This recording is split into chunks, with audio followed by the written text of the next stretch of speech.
water is on the other side of the room. Hold on.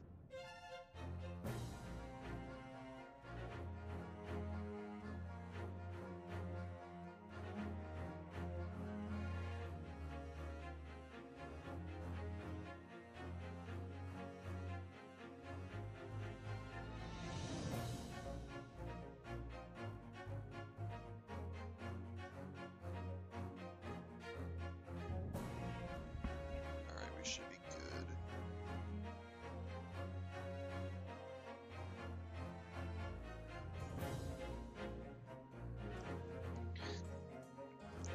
Just swap input.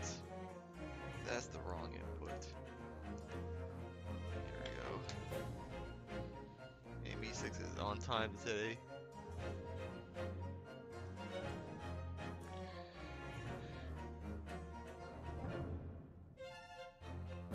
Alright.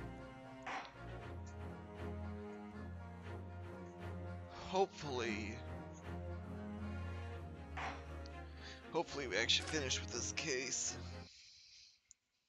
Or at the very least this trial. Well, yeah, it's been a while since I've streamed. I thought I told you to get out of here, John.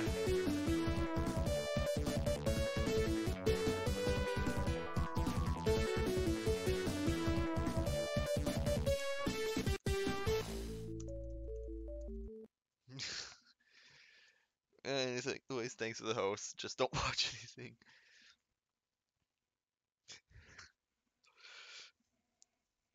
But regardless, last time we called the maid down to the stand.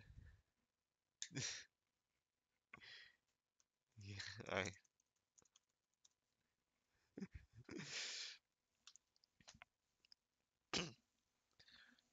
we got the maid down to the stand.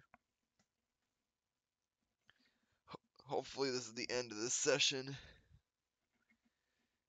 This might be a short stream once again, like the other Baba stream, but I don't know why I've been motivated to stream. Just burnout, trying to take a break. I'll let Looney know. Lou, I am live when you wake up. Alright, we never got a chance to hear their testimony, so let's go. Yes, on that day you're referring to, wife and I did have a bit of a skirmish. Can't recall the reason now. I cannot cast it over and set fire to the carpet. So headed out though and got the window open.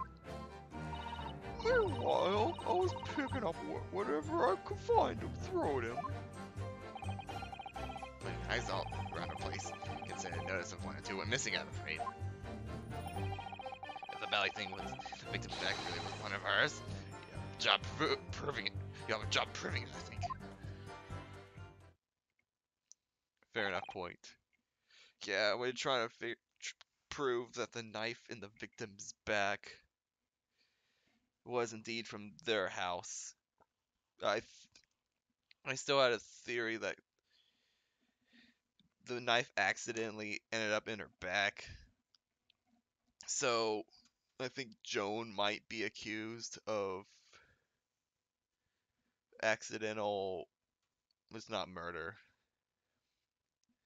accidental harm to a person. I don't know. I don't know what that crime is actually called, or if it's even a crime at all. It sounds as though it was quite the battlefield in your household that evening. Although, entirely one-sided, so it seems. The enemy got us into the hops there. Had no choice but to dig in and take defensive measures. To be honest, if the enemy had kept shelling us for another minute, we'd have been toast. Of course, a veteran such as myself is only too aware that on every battlefield, you're just a gnat's whisker from death at any moment. Are we still talking about a Mauricio Quarrel here? Well, I must say I'm dubious that this testimony will shed any light on the origins of this jackknife. In Columba, One's focus narrows such that surroundings are barely noticed. These witnesses are able to offer anything more than they have testified already. This may be a dead end. Bunzeeks may well be right.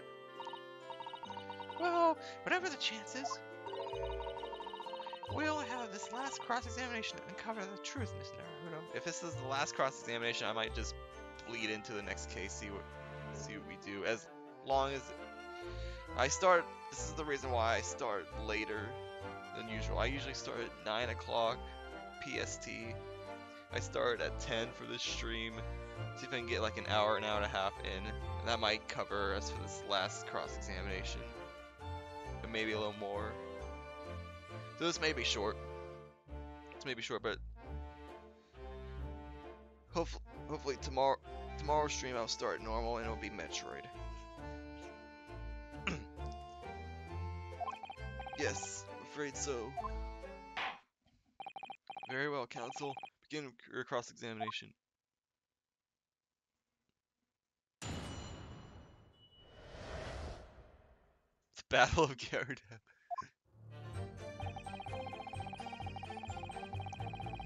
Alright, my voice is fresh because it's a new recording session, so... Well, not recording session, but a new stream, but... The reason is what you told us yesterday, I believe. Yes, that's right. If I remember correctly, it all started because of a note that was tucked into the pages of the book belonging to Mr. Gyarados. A rather passionate note, in fact. Mrs. Gyarados found the note, discovering her husband's little secret. And she gave him a mighty number of slaps across the face for it, too. What a sordid state of affairs. Hell on earth. I see. When a chap says he can't recall such things, it's common decency not to drag it all up. Besides, it was wide of the mark anyway. A likely story. These waters run very deep. What transpired next after these multiple blows to the face?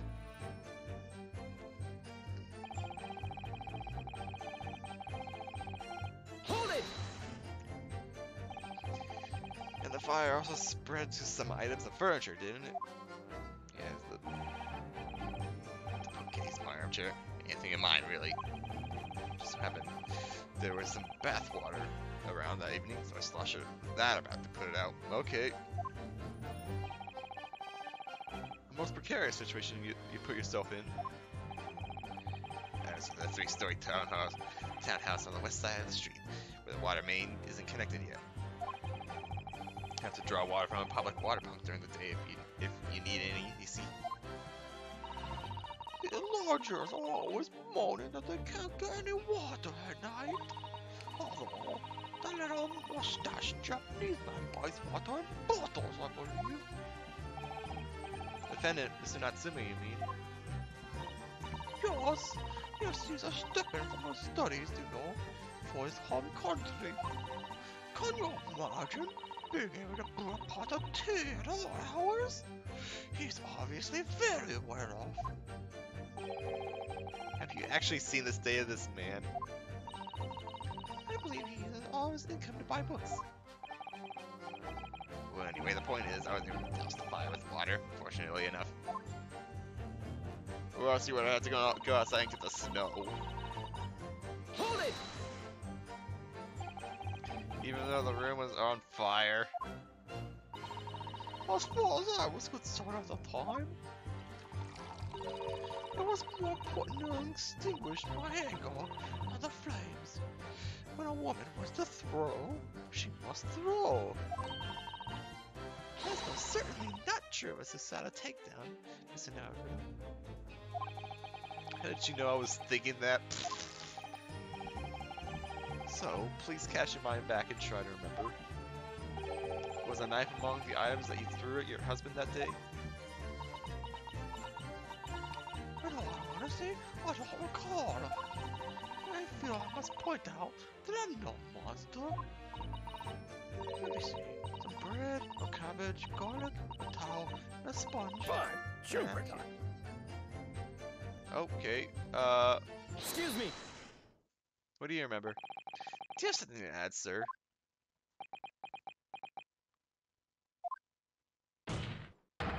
Mr. Gyarados. Don't shout. Sorry, I beg your pardon. Did your wife's remark just now bring something to mind? Nothing of any significance, no. Just a barrage of projectiles the old thing launched in my direction. Someone more solid than she implies. Books and bricks. The fire poker, I seem to recall. Ouch! And the woman's aim was uncanny. She landed directly with any. Ah! Good grief, we're not at home now. This is a court of law. Oh, dearie me. I'm so sorry, dear. What's she even doing with the teapot in here? Listen, John. I would never have thrown such things at you, obviously. Take a look at this then.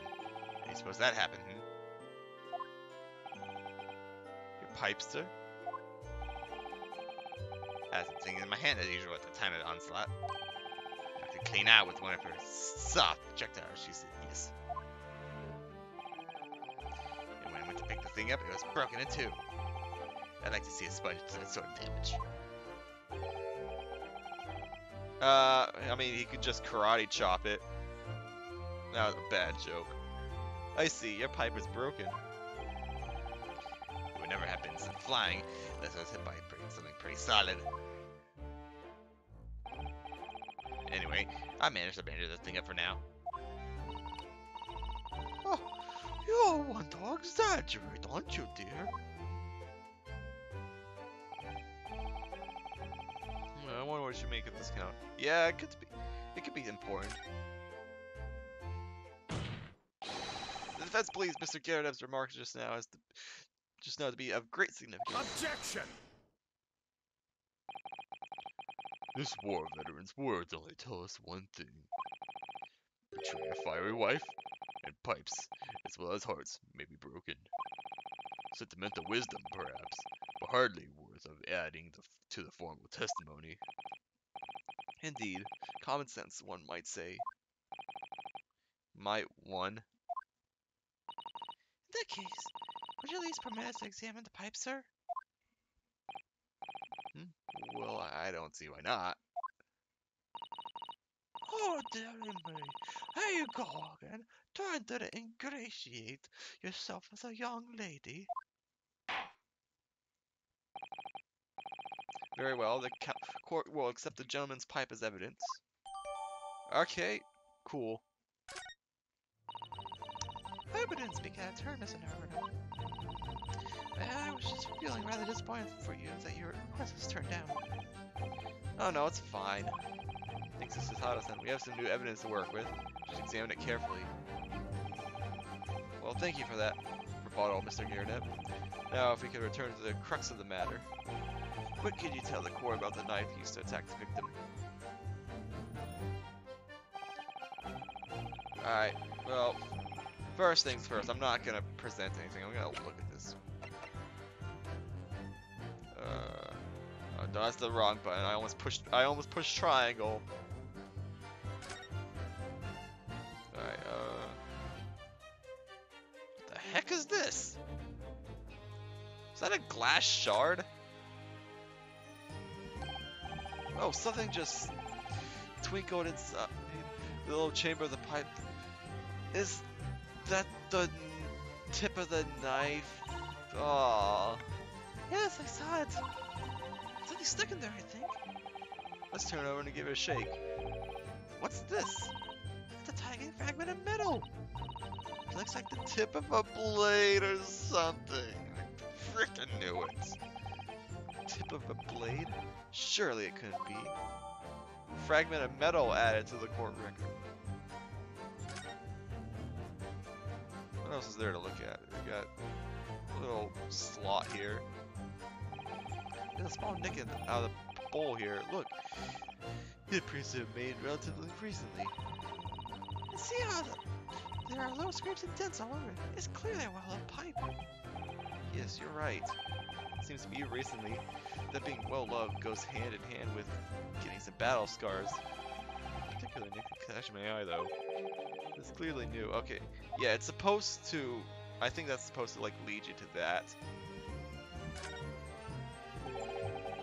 Looks to be in a sorry state with the bandage around it, doesn't it? For some reason, it feels slightly ominous to me. Like he's trying to shout out a warning. Probably because it's the same blue as Mr. Gyarados' dressing gown. I suppose it must have considerable sentimental value to Mr. Gyarados.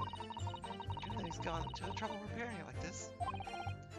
Either that or we can't afford to replace it. Okay, I think that's all we're gonna get out of this. Can I examine this? I can.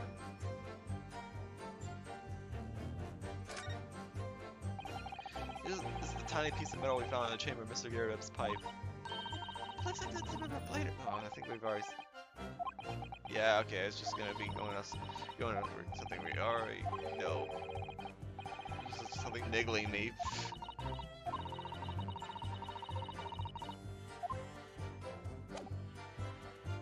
I'm pretty sure we've already like looked at this. Do I have to look at this again? I might have to look at this again. Let's open this. Yeah, and then yeah, it fits up perfectly.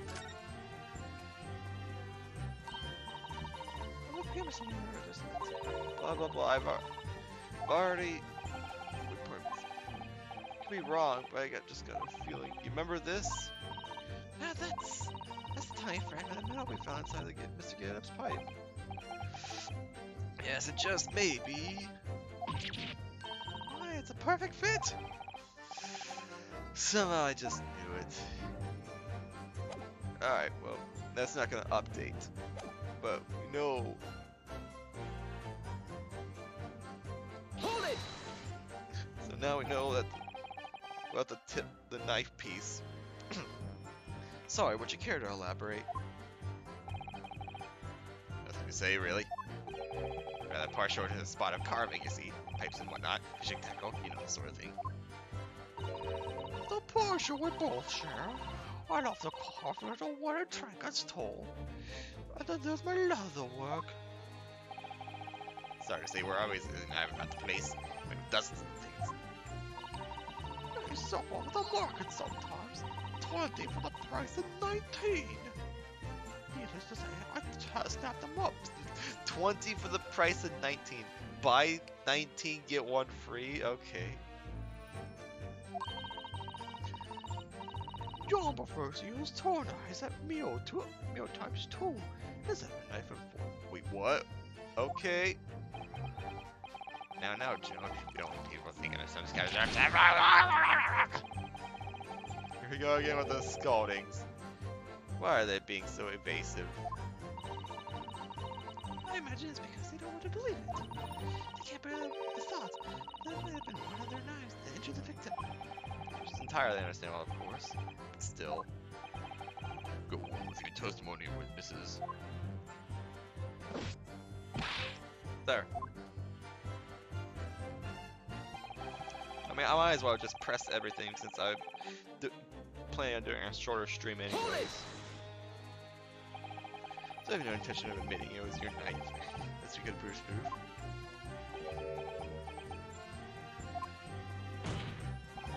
Even though there's no other credible possibility if Mrs. Natsume is incorrect. Objection!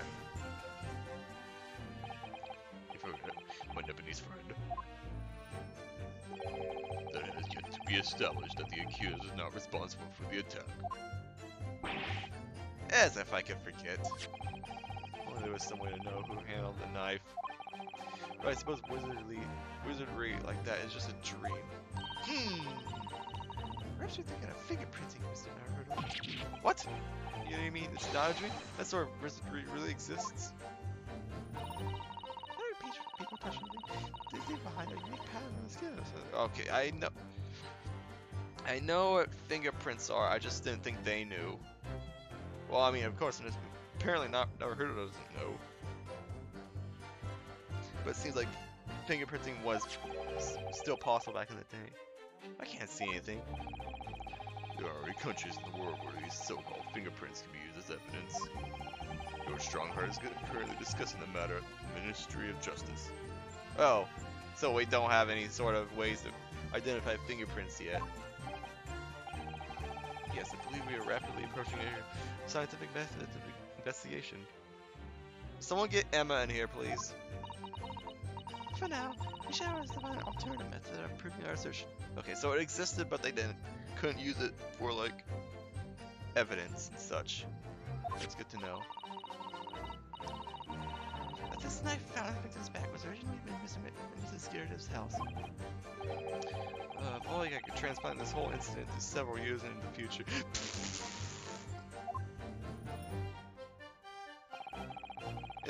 Is that a slight hint to Emma?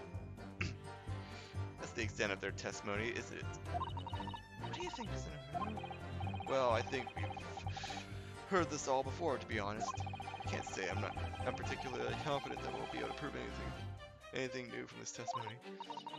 But in this cross-examination, it's absolutely essential that we establish how this knife came to be at the scene of the incident. Yes, I know. I'm sure Carlton must be feeling very worried. Worried that was, in fact, the knife belonging to one of them, and that caused the victim's injury. If you can find even a tiny shred of evidence, I know. Commissioner's trial for us to explain everything. Little tiny piece of evidence. So for Saki's case, we must find that last crucial piece of evidence. Alright.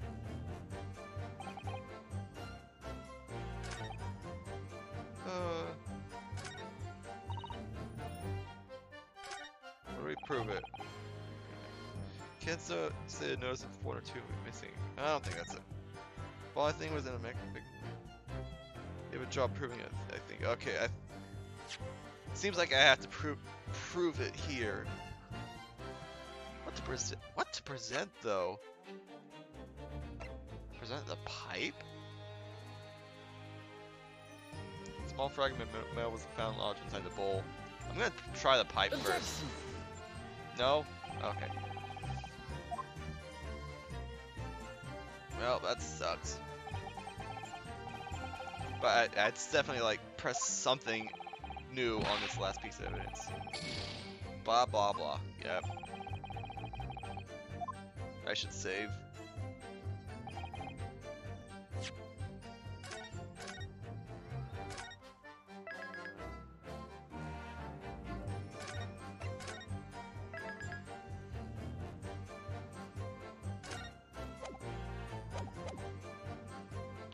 Alright, let's try the fragment metal. Objection! Here we go, okay. Mr. Garrett, can I ask you to take a good look at this, please? You can ask, but I can't see that bally thing. You can't? Used to call me Dead-Eye Dad back in the regiment, of course. But that was some time ago now. You know, when I'm trying to enjoy a large print book by the fire these days. I struggle to tell a B from a D and a P from a Q, to be honest. Oh, it does. Dear me, it's rather wearing, but now it's about every other letter and every other word. You must D very dizzy. You mean, oh, you must D very dizzy. Okay, I thought that was leaning to a pun, but it's just reversing the D's in B and busy. Okay, so I made myself sound silly. What is this? A tiny scrap of metal? Yes, almost certainly from the tip of a blade. I think a cat wants in my room. Hold on, before I read this.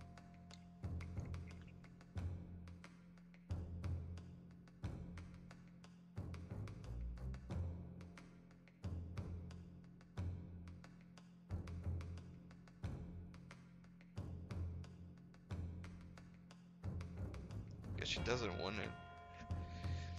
What might appear to, at first to be just a tiny scrap is in fact a crucial piece of evidence. Interesting. Oh, she's still scratching on the door. I can't leave it open. Yeah, fine, I'll leave it open for a little bit and just be quiet. Just a little bit.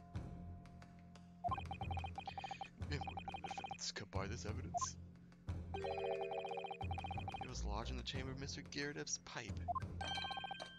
My pipe, you say? But Jove, I wonder how it got there. What precisely does this fragment of metal signify, Counsel? Are you suggesting that it is in way related to the matter of stabbing road?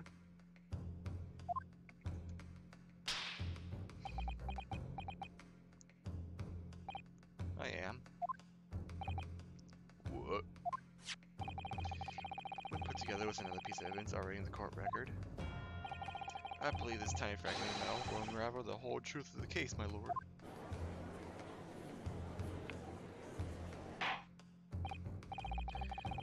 You appear rather confident in an extraordinary statement, Counsel. Very well then, present the pertinent evidence to the court.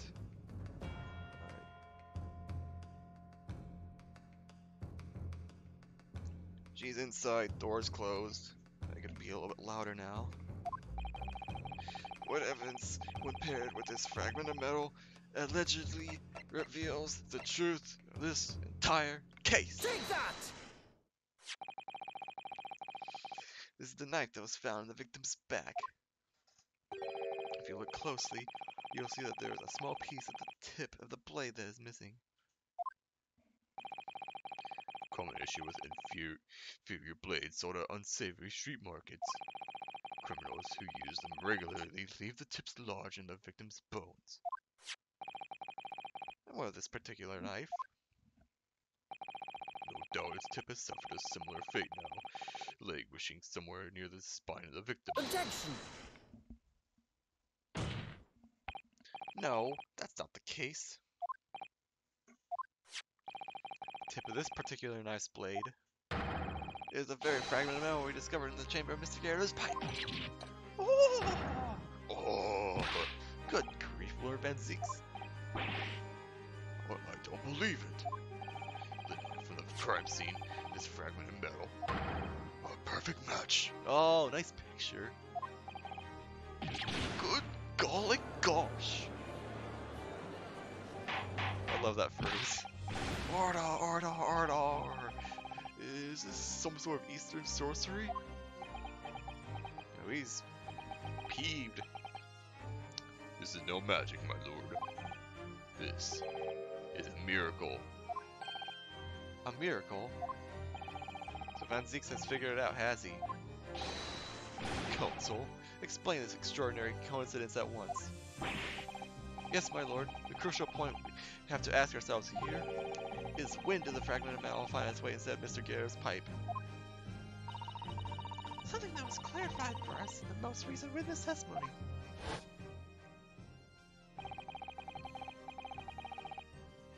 Yeah, we've heard this already.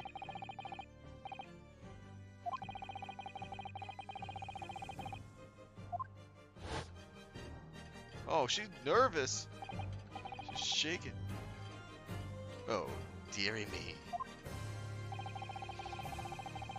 During the argument between these two that occurred just as the victim was on the pavement below, Mrs. Gyarados flung this knife at her husband.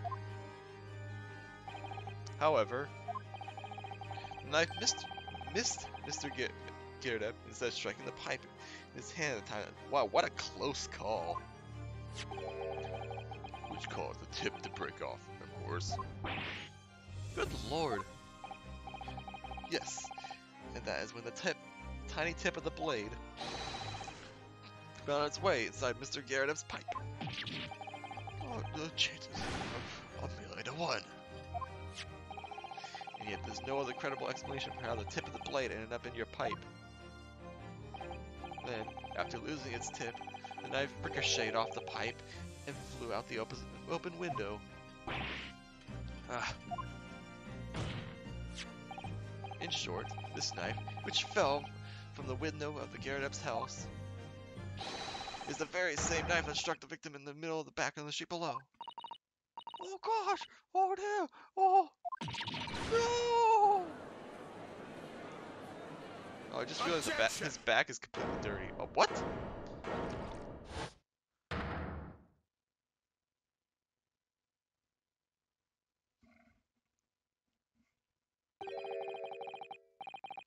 A full-bodied theory, I'll give you that. Complex bouquet of seemingly trivial points, plausibly arranged to create an almost passable vintage. Allow me to toast my learned friend's characteristically Nipponese approach to bottling his argument. Sorry. But after all, it's just a theory. A game theory! I'm just I don't watch him anymore. The bottle, I fear, is corked. Because you see... Foot! It's spoiled by an insurmountable inconsistency. An insurmountable... What?! Lord Menzies, explain yourself. What is this inconsistency you claim to have identified? An inconsistency of the simplest nature, my lord. The victim was found with the knife planted in the middle of her back. Yes, in her... Oh no. That's right, you silly little man. Now, Joan, old thing, what are you getting so excited about? We'll just consider the basic facts of the case once more. The victim was walking along the pavement before being stabbed in the back and falling to the ground. If the knife that struck her had fallen from above, there's no possible way it could have been planted itself into the victim's back. Well, here's what I think. I think she was bending down to pick up the other book. I'm gonna need a drink. Hold on.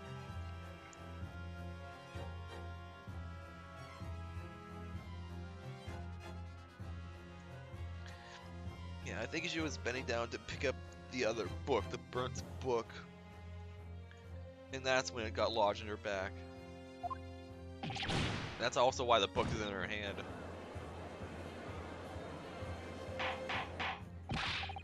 Order, order! Oh, my word, see? That's exactly right. If the knife had fallen on her from above, it would have struck her on the top. It would have struck her on the top of her head. Well,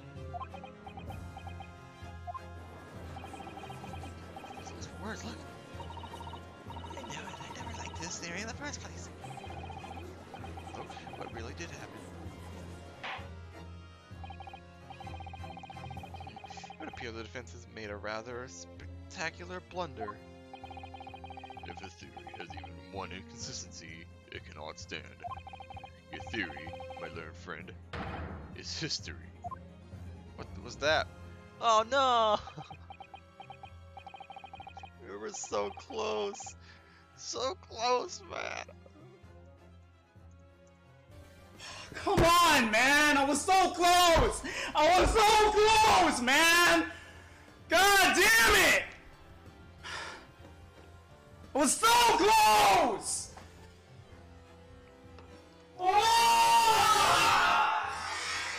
I could see the truth. I was so sure we were right on the right track. But now the way has been blocked completely by just one simple inconsistency. What are the words? You simply need to eliminate that one inconsistency. The theory will stand. Mr. Sato. You mustn't worry, Mr. Naruto. You were just caught off guard, that's all. And your mind went blank. If the path you were on is indeed correct, then a way will present itself. The key to this is in the court record shown. All the information you need is there. It seems you have nothing to say, my Japanese friend. Well, your silence speaks volumes. Are we going to, like, do the Phoenix Wright thing and try to think about this from a different angle? Deceit. Deceit? Is that how you pronounce that?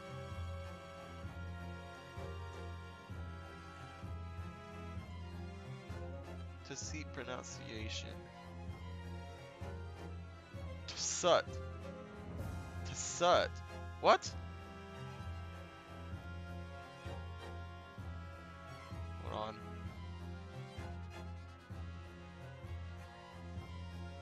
Oh, it's Tacit. That's weird. Okay. A tacit acceptance that is your theory is fatally flawed. Objection!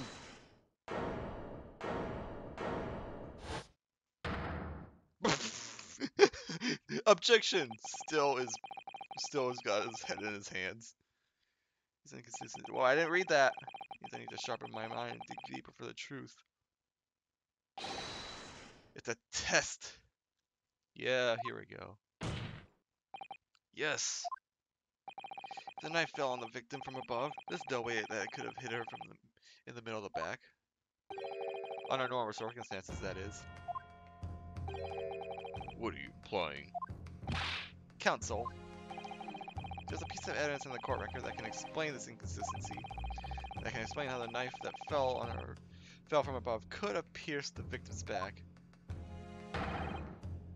We'd already had the answer. Goodness! Utter madness.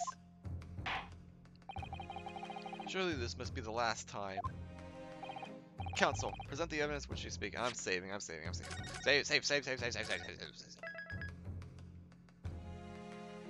Because I've got 2 HP.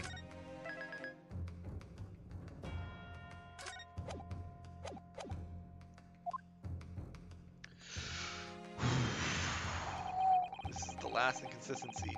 The final piece of the puzzle. If I can successfully make sense of this, the truth will be laid bare at last.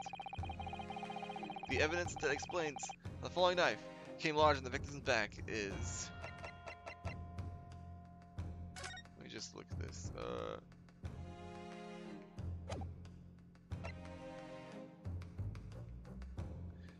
I wonder if... I still think it's the book. I think she like bent down to pick up the book, and that's why it's in her hand. Do I present the book though, or do I present the... That has nothing to do with anything. This has nothing to do with anything. I'm gonna try presenting the crime scene photo too. Take that! Music stopped. This, the 4th book found at the scene.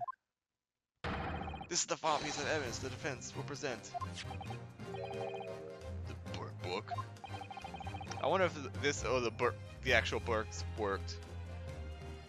Is that not Mr. Gerdev's book? Yes, and to understand its significance, we have to consider how it came to be at the scene in the first place. I like this music. This photographic print clearly shows the book in question, and the victim holding it in her hand. But as we all know now, it was a police constable that put the book between her fingers like that. Quite so, as part of his wholesale transplanting of the crime scene to the opposite side of the road. That's true, however. As part of his testimony, Constable Beats made an extremely enlightening statement on that point. Flashback. Thank goodness I don't actually have to talk in their lispy voice.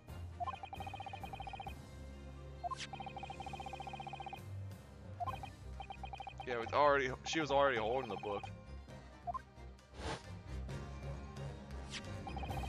In other words, the victim had already picked the book up of her own volition.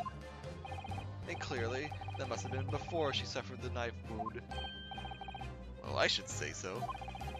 Being attacked with a knife, I don't imagine she'd have been doing much of anything. So the question becomes, why did the victim have that book in her hand? Oh, Pachinko! I think I'm beginning to see what may have happened now. Oh, dearie me! You know that the book fell from the top floor of the Geradev household onto the pavement below.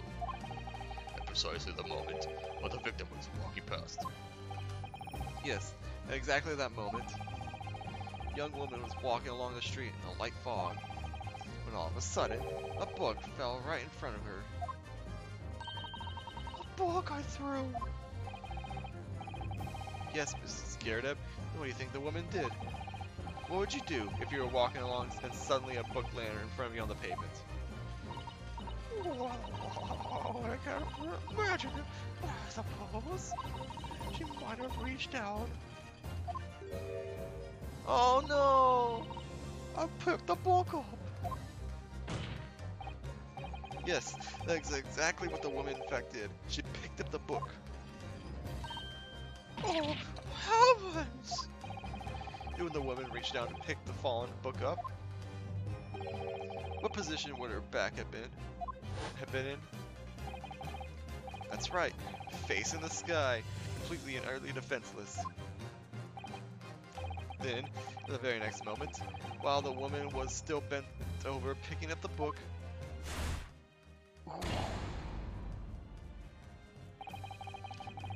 the next object fell from the room above, the jackknife, straight into the middle of her back. Yeah, this is just a tire accident. At the same time, walking by the chance directly behind Miss Green was the defendant, Mr. Soseki Natsume. Well, I never. It appeared that to Mr. Natsume that the woman simply collapsed on the floor. In the dark and the fog, he didn't see the knife falling on her from above. Oh! And from the other direction, the constable and his wife saw no one but the victim and her apparent attacker. There never was a real culprit to run from the scene in the first place. No, this was nothing more than a series of unlikely events that culminated in an unfortunate accident. And that is the real truth behind this case.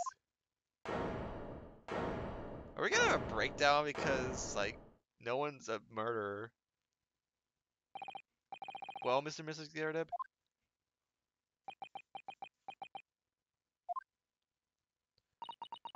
The very first time you showed me that knife, I had my suspicions. I wondered if perhaps it might have been something like that. There, old bean. Poor Mrs. Scaredeb.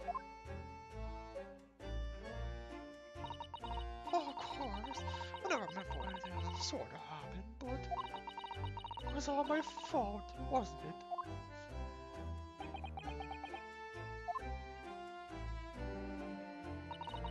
I take full responsibility. I let my anger get the better of me. I threw that book, and I threw the knife as well.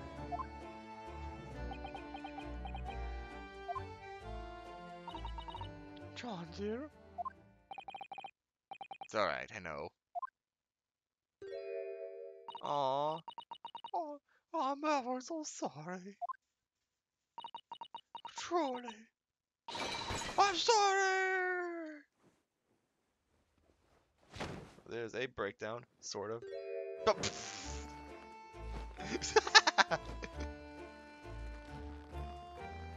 what the heck? And he faints too. Alright. That was something. Lord Vincinx, what news of Mrs. Scaredeb? She's been taken to the infirmary. It appears that today's events have left her in an especially flustered state. However, I believe she will recover in due course. There's no cause for concern. Yes, unbeknownst to themselves, they caused what easily could have been a terrible tragedy. They should have to prepare themselves for the consequences of their actions. There is some good news, however, my lord. I've just had word from the hospital where the victim is being treated. Her condition is improving steadily, and the doctor believes she will regain consciousness. Oh, cool! At least she's not conscious now, but she's gonna be fine. It's strange. We've been talking about the victim all this time, but we never once met her. How wonderful! Oh, it's out of danger, it seems.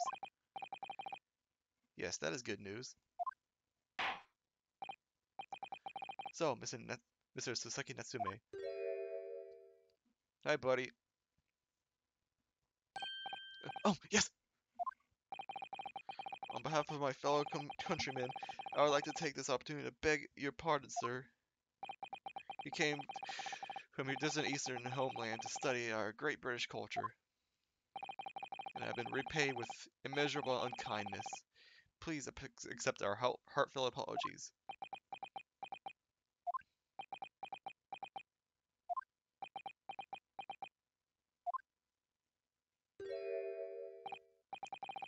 No, it is me who should be begging your pardon.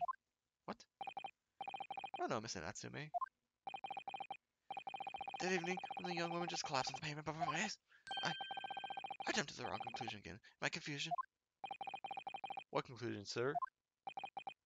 Oh, sure. That the woman was dead. Oh, okay. Yes, Constable Beats said the same thing, didn't he? He thought she had been killed too. I suppose she must have looked completely lifeless.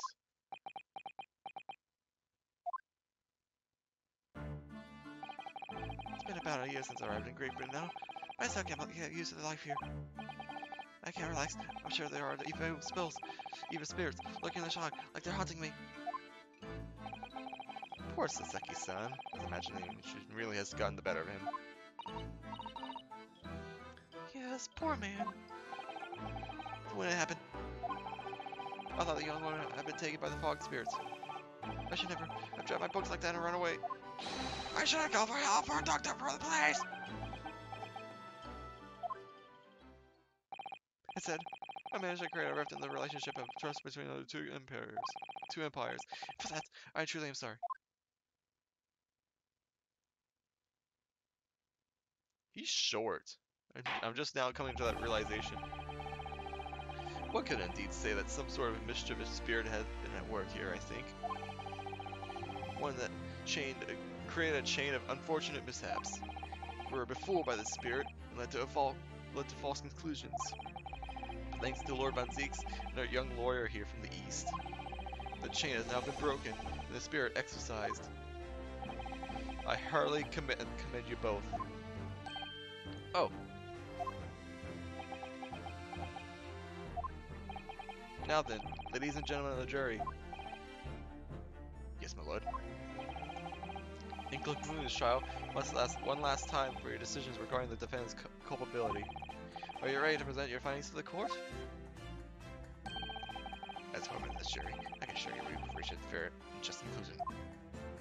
I don't know, clue that the truth can be extremely cruel at times. Well, I didn't suspect the woman next to me, that's for sure. See, for the old bean while she's out of action, you know. But I know what her decision would be.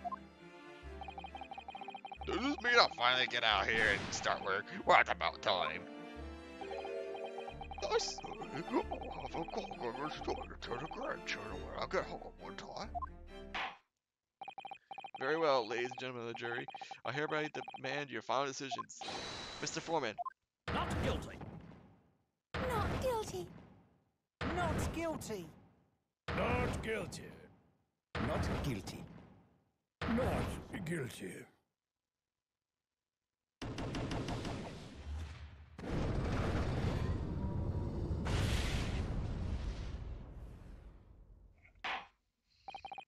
Very well, Mrs. Saseki Natsume. I hereby pronounce you Not guilty.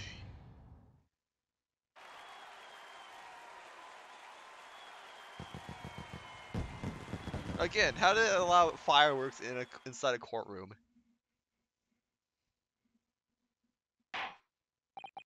And finally, Mr. Natsume. What? Oh, yes, Lord, sir? You are now a free man once more. It is my hope that you continue to further your education in British culture. And may you never again be brought before me. Oh, yes, sir, of course.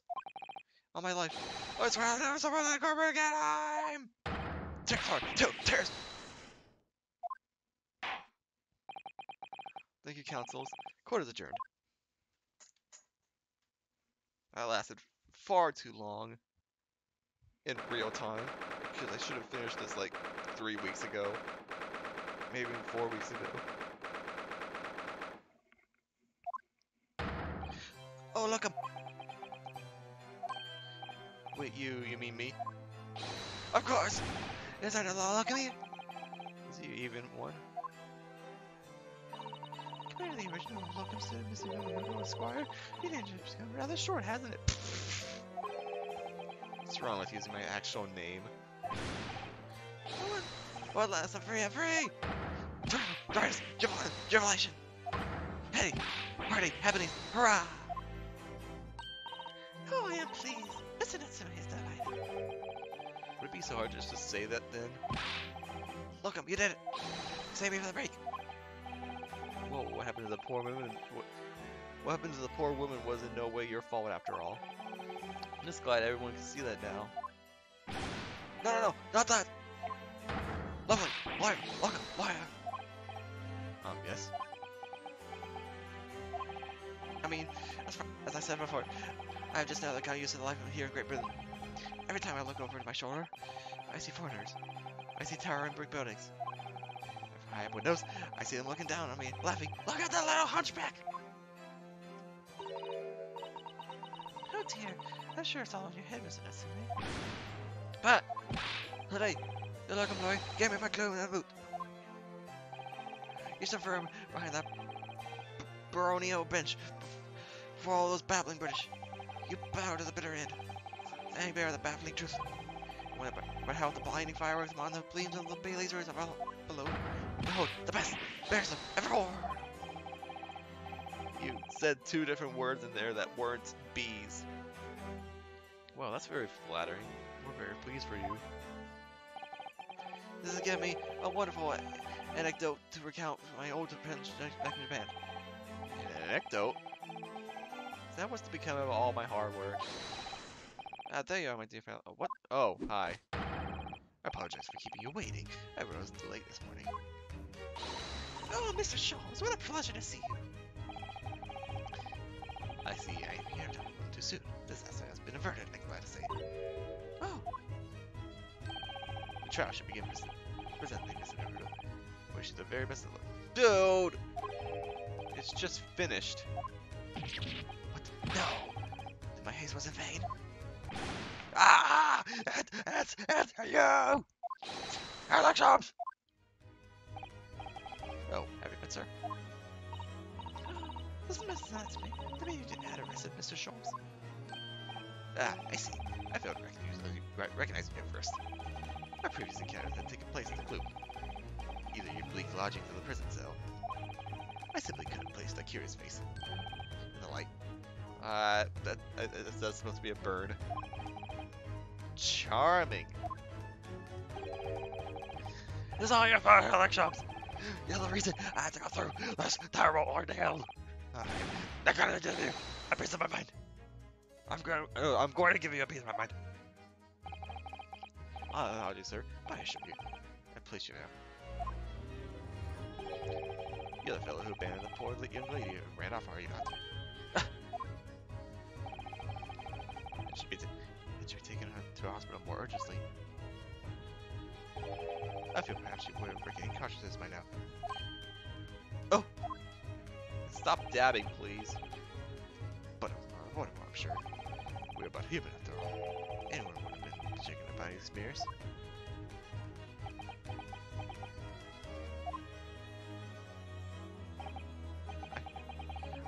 I do feel very badly behaved. Well, never mind. Now then, what was it that you wanted to say to me, sir? Nothing.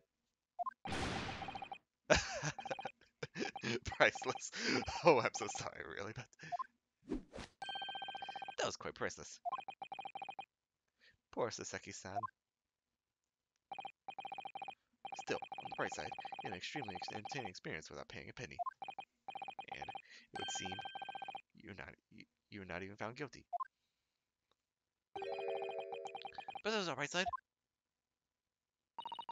What do you mean, this, Natsume? Even after this, I'm still cursed by the spirits and not by the Reaper! Oh, Lord Van Siegs. I haven't forgotten, you know, what faces that man in court meets. Even if you're found not guilty. Yes, no, doomed! Oh, You'll be alright, Mr. Natsume. Yeah, the Ripper appears trying to make trouble. I'll protect you. Hey, yeah! What the? Well, the perfect excuse is auto takedown. Much as I like being turned on my head, a bit of a warning might be nice next time, Miss Sato. And oh, that's not the end of the case yet. So, Mr. Natsume, what do you intend to do now? You mentioned something about recounting your experiences to your friends back in Japan.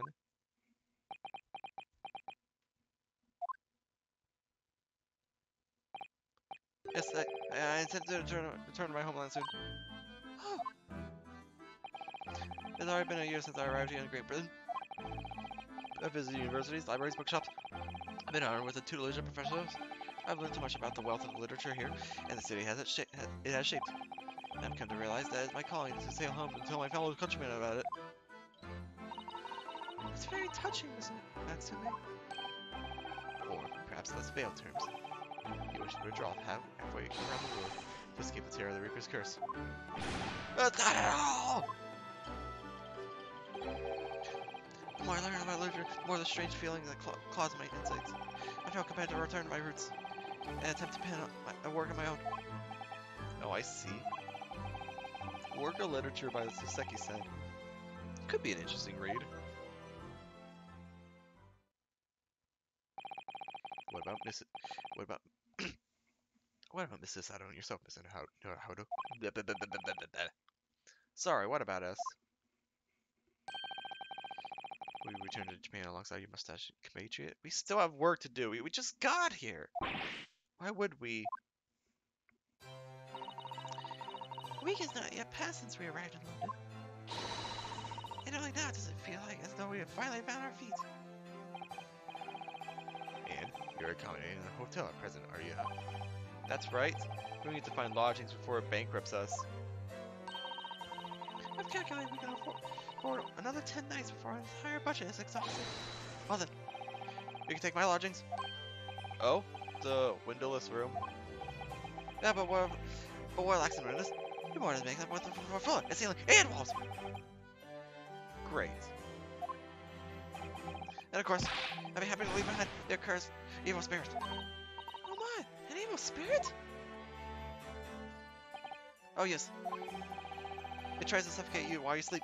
It's and follow my wake up call. We'll think about it, if that's alright. Perhaps I can offer a more welcome alternative. Would you consider taking lodgings with me? Really? Well, vacancy has conveniently presented itself. Though it's up in the attic, I might add. Oh. Yeah, well, this is Persona 5 all over again. Are you sure it isn't just a storage loft? I spoke with the landlady this very morning on the matter of price, and Iris is cleaning the room as we speak. You must come at once. I presume you have no luggage to speak of. Oh, this is simply wonderful. What an honor. Taking lodgings in the great detective's office is attic. I'm too overconfident for words. So suggesting we look elsewhere is out. Then.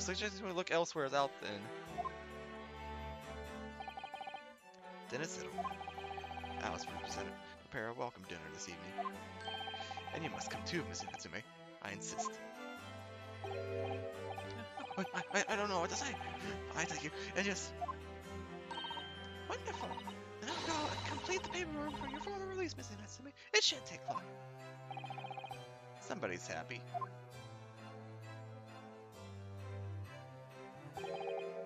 Welcome. I knew you wouldn't let me down. Aren't you delighted to have met you here in London? Likewise, Mr. Natsume. It's been a privilege meeting you two. It's a shame that we're going to have to say goodbye so soon. Well, I've come to realize that I belong in Japan. But look, we'll meet again one day. Yes, I'm sure. And hopefully by then, I'll be a successful lawyer. Hopefully by then, I'll be a successful author. Well, my dear fellow, our carriage appears to have arrived. Shall we go, Mr. Naruto? Yes, Mr. Sholmes. Hello, Miss Natsumi will be released in time for the dinner this evening. And so, with Sasaki-san's innocence successfully established, we rode with Mr. Sholmes to what was to become our new home, 221B Baker Street.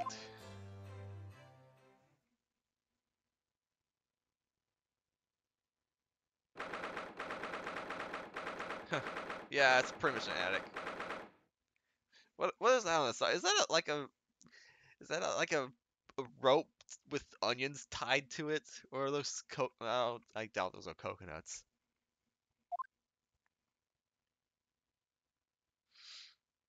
There's a mop and a shovel. So this is our new office. Yes, our office. I rather like the sound of that. Me too. It's simply wonderful, isn't it? I hope you can see this, Kazuma. It's only a small step. But I like to think we're getting a little closer to your dream now. So, my dear fellows, do you like the place? Oh, what? Ah, Mr. Sholmes. Yes, thank you so much. Is that what he looks like without the like cloak, whatever it's called, the orange suit? It's a delightful room, Mr. Sholmes. I simply adore it. Good. I'm pleased to hear that. Alright, I'm delighted to welcome you. I hope everyone's hungry. It's nearly time for dinner. We'll eat as soon as Mr. Natsume arrives. We have a lot to celebrate. You must let me help you. Hi there, Susie. You'll be in charge of the salad. Splendid.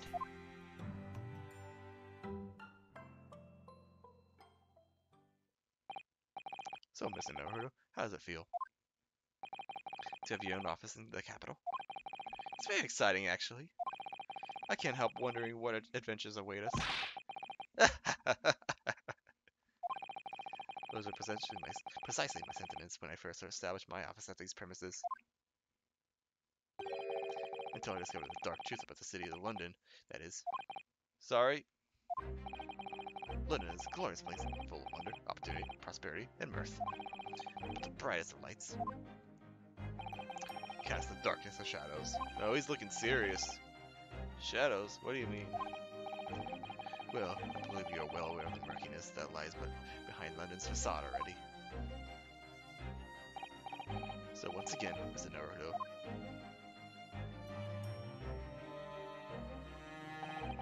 Welcome to London. Yay! Of course, at the time, I had no idea the significance of those words Mr. Sholmes so casually spoke. But it wasn't long before my turn came. To lift the facade and see the true depth of the murk that lay behind it. And should I keep going? It's 11:07. Landed in London. It's only been an hour though. I should at least start the investigation and get to a good stopping point. Yeah, let's keep going. Let's see here. Oh, that's episode 1. Episode 5, The Adventure of the Unspeakable Story. Let's go. Final episode in this particular game.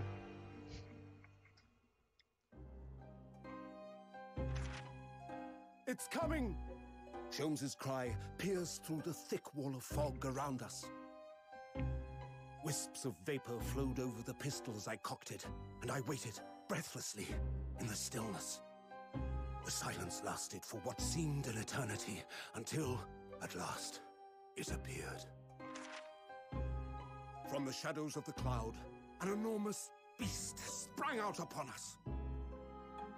A hound it was, but not such a hound as any mortal has ever seen. Its eyes glowed with a smoldering glare. The whole of its ox-sized body was outlined in white-hot flames.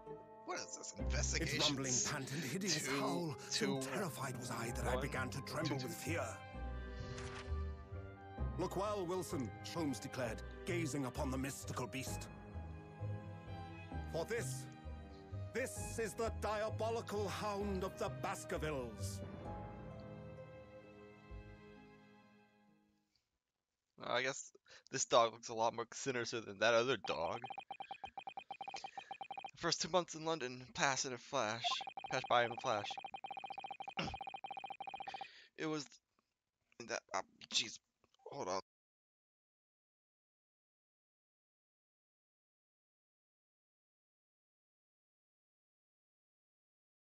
Sorry. In that disconcerting courtroom experience, we were first thrown into on the day we arrived in the country, and as Sasaki-san's terrible ordeal that had followed closely behind, we had emerged victorious. However, there then came an abrupt end to our opportunities to appear in court, which was hardly surprising, of course, since I was nothing more than an amateur, an unknown student of law from a faraway land. So our life in our little office was very quiet. That is, until it was shattered one day by that fateful telegram. Telegram? Oh no. I read that as Nintendo's legal consultancy.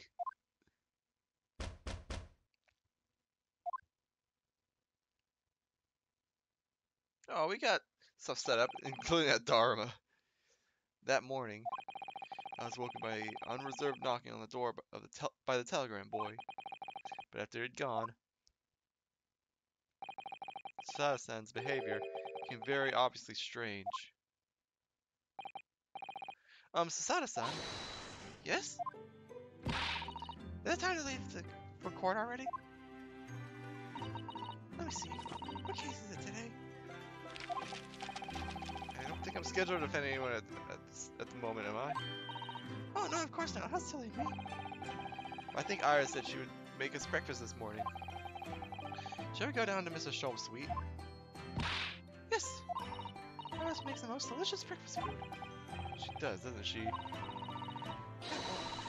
And once our bellies are full, we can leave for court and fighting fit for... What? Stop talking about court. Let me see. What case is it today? Here we go again.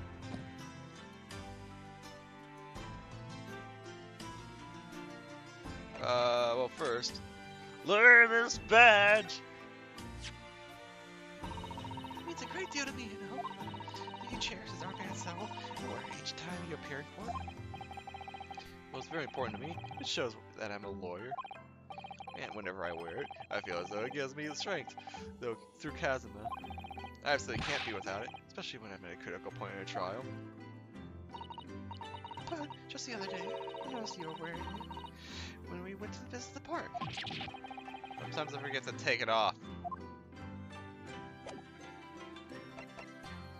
Is that a bad thing?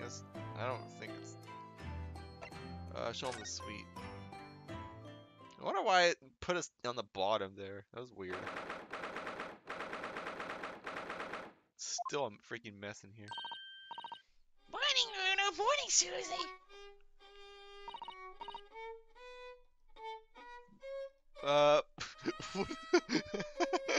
What is this violin music? Good morning, Iris. Iris? What is it, Bruno? What is that terrible noise? It sounds like a cat being strangled. Ah, yes, you noticed that, did you? Hurley is in the best form this morning, it seems.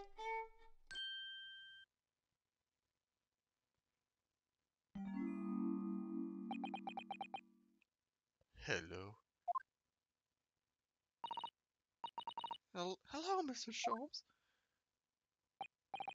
Good morning.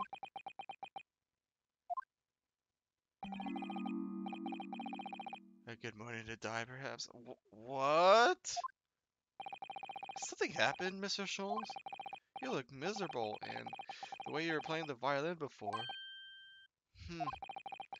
My integral mind is dead. Music is dead.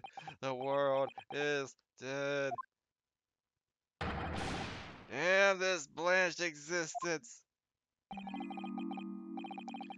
That's all it is, my dear fellow. Nothing of consequence. I'm afraid I don't understand. Well, Iris, is it time we ate?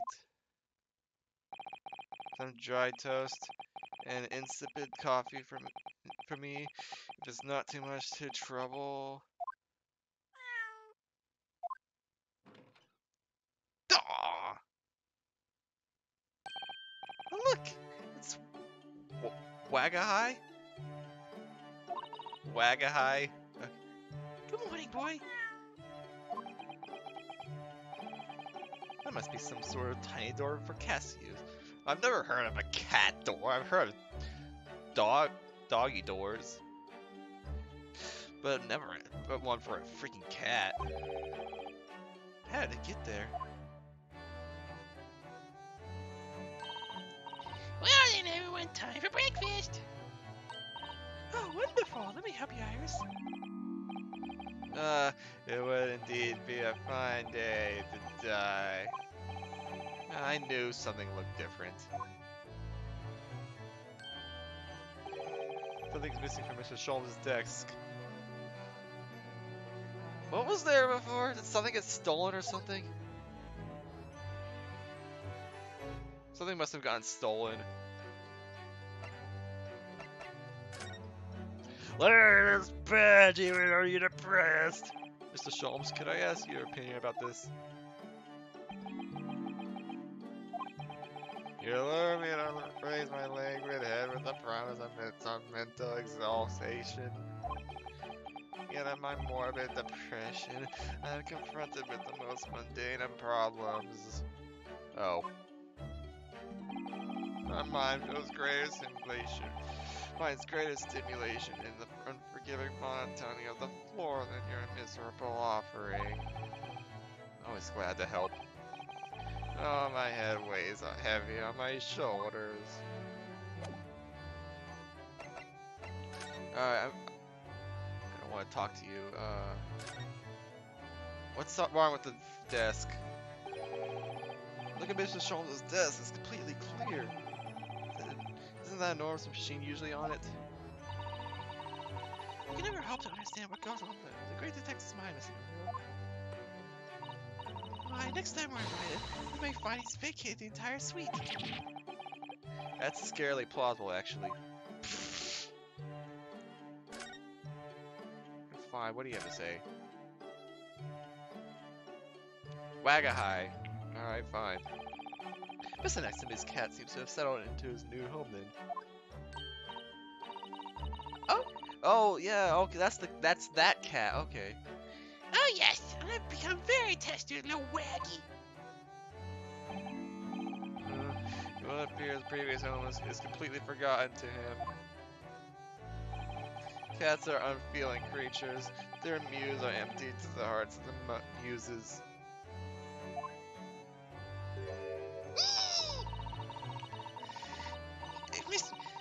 Sorry about your ears, by the way. Mr. Natsume had no intention of taking Waggy back to Japan. I wonder why he kept him here in the first place. I expect he would have taken him if he could. But pets are strictly forbidden aboard steamships in our experience. And for good reason. Terrible things can happen if the rules of passage are not obeyed. Well, I don't mind because Waggy's adorable. Aww. I gotta put a cool cat emote in the chat. There we go. That's more like it.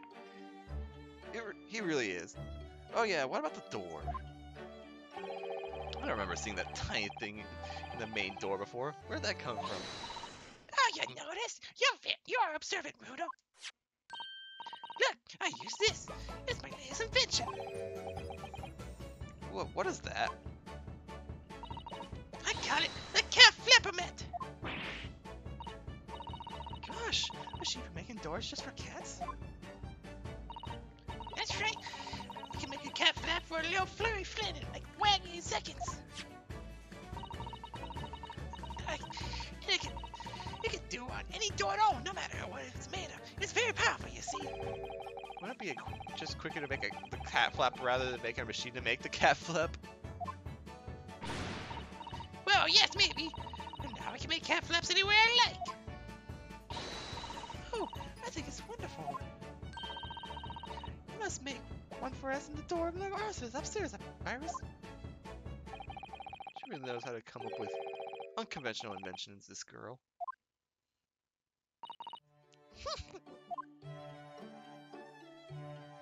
Alright, that's all you have to say? Okay, fine. Alright, let's talk to the depressed professor himself. Wanting to die. Was that the first thing? You seem to be very unhappy this morning, Mr. Sholmes. What's happened? It used to be the case that in my hands, his violin sung like the dawn chorus. Its mellifluent tones would make the flowers bloom. It would. But now, the muses are unmused me. The goddesses of music have thrown me over. What have you to me, Mr. Sholmes? For hours I have bowed, forebode, for days even. There's a night I have endeavored to no avail. That sound, my tone, is lost. That brilliant, clear, unwavering tone, gone forever. No more silence, unbridled emotion. He went back to normal for a little bit, so I had to speak like that. Well, you haven't been practicing much lately, have you, Hurley? Don't worry, I'm sure it'll come back to you in time. Heed my words, Mr. Naruhodo. The goddesses of the arts are fickle. One day they are bestowed geniuses on. They bestow genius on a man. The next they unmercifully withdraw. Oh, it's stream time. Yeah, hey, Litany. I beat case 4 without you. And I'm probably just gonna get past this intro section and just end shorter stream. Oh dear. Oh, why is this happening to me? They take the turn phone. I have the violin for me. What is left, for pity's sake? What is left?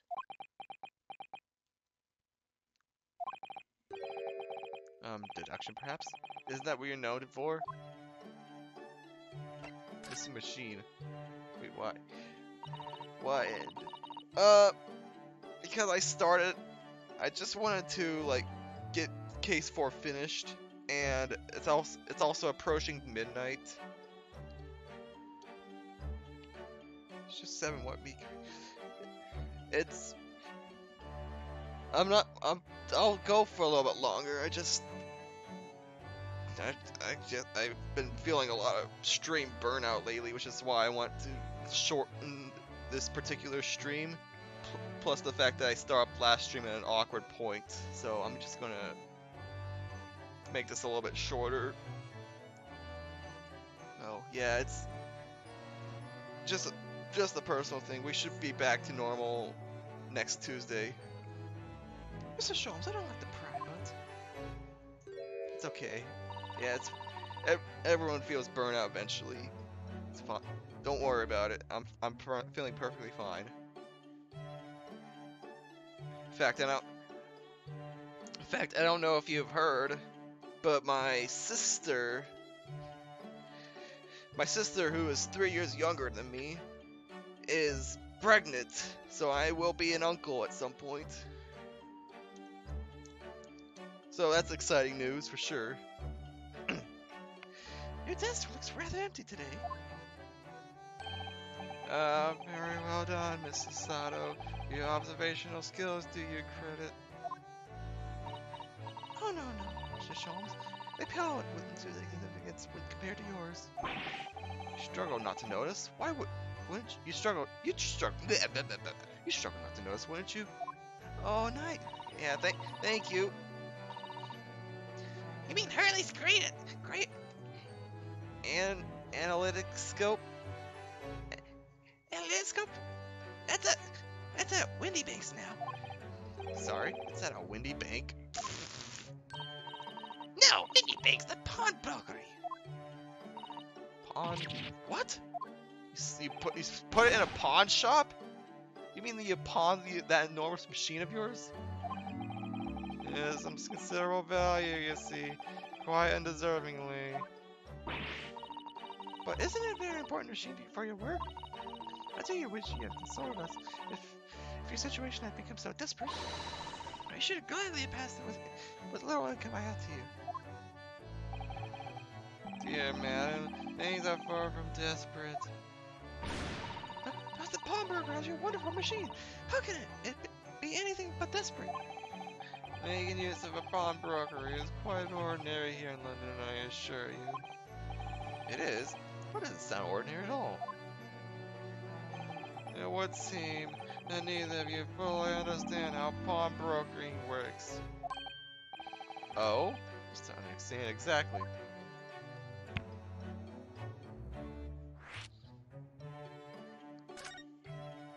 How do pawn shops work over here?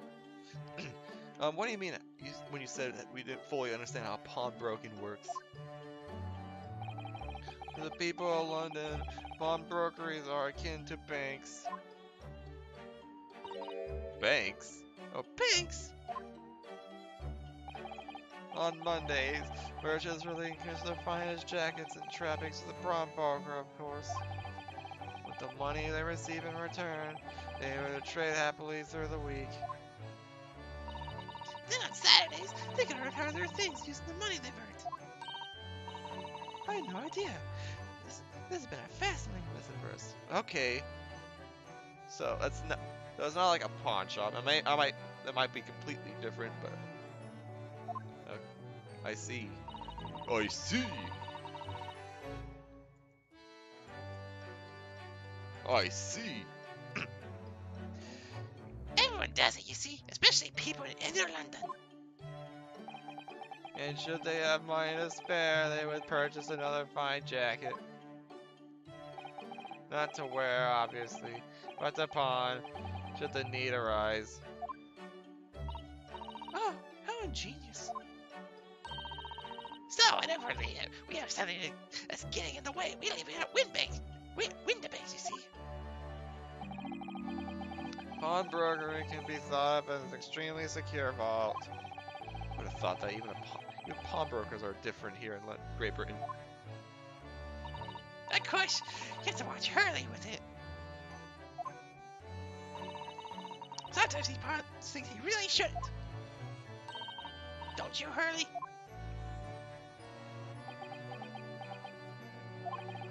What does that matter? The world is dead to me now.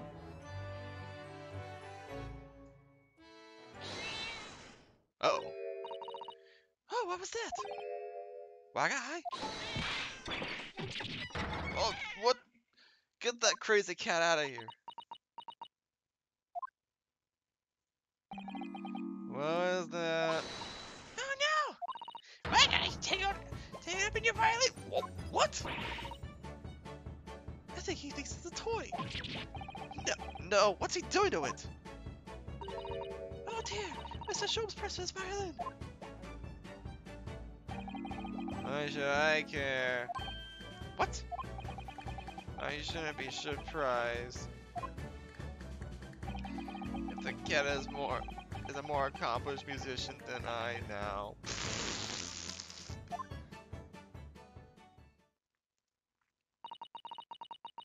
Mr. Sholmes really is in poor spirits, isn't he? Well, anyway, I'll put it back where it lives. Shall I, Hurley? The cat's reach, if possible. Maybe we should assess the damage. Alright, let's see. Let's see what we have. Oh, well, we got 2 strings missing, looks like. So this is the violin, isn't it? Oh, okay, I guess in the preview there's no strings missing. Well, there's 1 string that's broken. It's a Stradivarite. I don't know anything about violins. One of the finest violins in the world, made by the renowned Italian luthier Antonio Stradivari. So it's Stradivarius. Oh, I see. Doesn't really look like anything special to me. I happened upon it covered in dust, languishing in a pawn shop down a nondescript back alley. The broker had no idea of its value, so I was able to purchase it for a mere 55 shillings. How honorable of you. And until today, it had been my favorite companion in my ever great Paganini-inspired performance I have made. I assure you, it is no reason to live in a world devoid of music. To tolerate this blanched existence, no. There is none.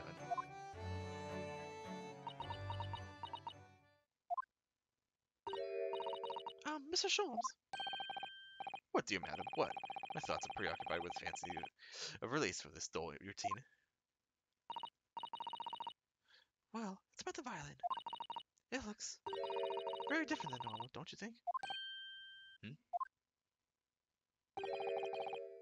What do you mean, Mr. Sato? What do you... Oh, she's right. Yes. The tone of the word is completely different.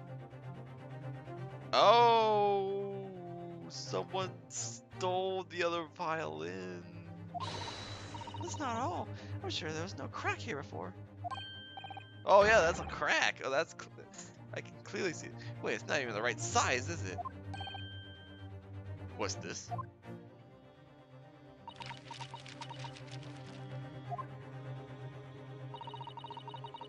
I'm terribly sorry to have to tell you this, Mr. Schultz, but that instrument isn't a violin at all. Then what? I believe It's an entirely different instrument, called a viola. Oh, it's okay. It's a bigger. It's a. So someone replaced the violin with a viola. All right. What? Whoa! People.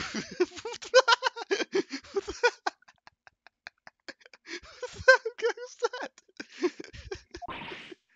Oh, Mr. Schultz, You're right. You're quite right.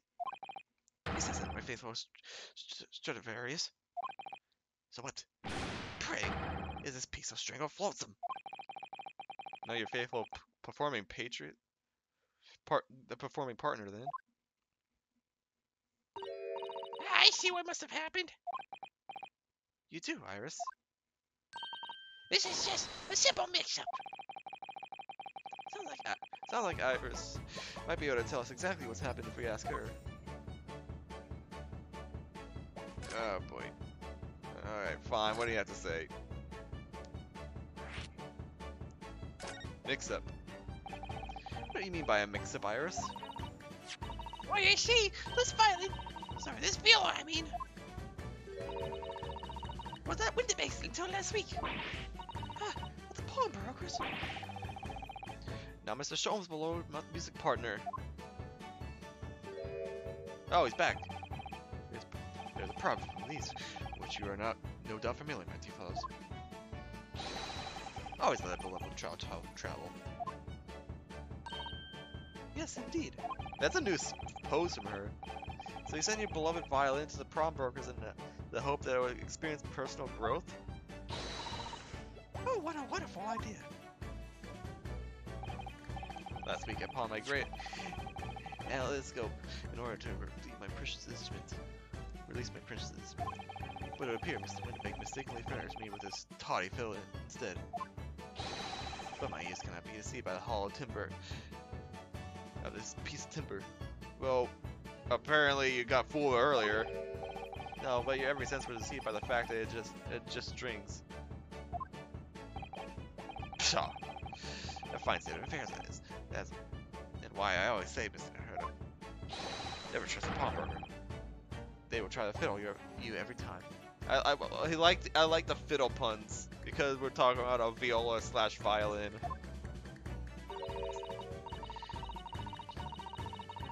Oh, boo-hoo! Let me play you a sad song on the world's smallest violin.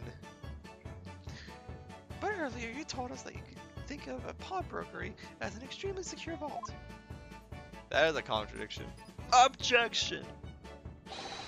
Come, Mr. Naruto. Dilly-dang will get you nowhere.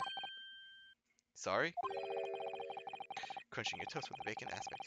Pressing your coffee so obtusely. I know I'm embarrassed by your own conduct, considering the urgency of with which we are faced. Must visit Mr. Winterberg's big brokery at once. That's right. Isn't it, Mr. Sholmes? Precisely, Mr. Sato. Without much delay. But I haven't finished my bacon and eggs. Oh no, not the bacon! Come on! My dear fellows, surely surely you do not still intend to crunch your bacon with an increasingly bacon aspect, to fresh your eggs and get ever more to sleep. Alright, say no more, let's go then. Don't worry, Rudo. I'd be happy to heat it up for you again later. Why don't you just eat it on the way? You just pick up a piece of bacon and eat it. Oh, thank you, Iris. As it happens, I'm rather curious to see what a British pawnbroker's looks like. We could check it out, I guess. But now that you're back in order, look at this badge! I must stop you then, Mr. Naruto. Unofficially, maybe. But I am nevertheless a professional. I can examine such a humdrum item for anything less than 5 pounds. I think that's the same thing you said last time. Yeah, blah, blah, blah, blah, blah, blah, blah, blah, blah. That's the exact same thing.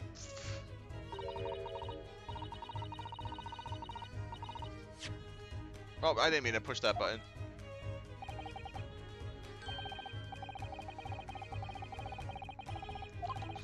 Why can't I spare the text? It's time to see it. Whatever. Oh, boo. Oh, we got 2 new. Oops, I didn't mean to do that. Baker Street. We have actually never been to here. Go to the Baker Street. That's interesting. Let's just go to the pawnbrokery first.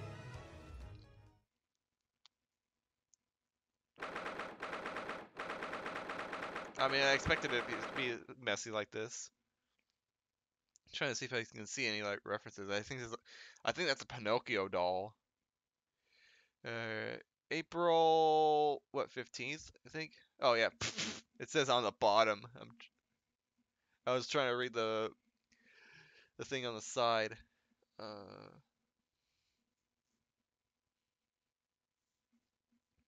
see any other references. Trying to see. There's a cactus that it bears some sort of resemblance to the cactus that's in Detective Marshall's room. There's a cloak on the top that looks like it could be Edgeworth's, and another one that looks like it could be Gumshoe's. But it's a little too far to actually see it.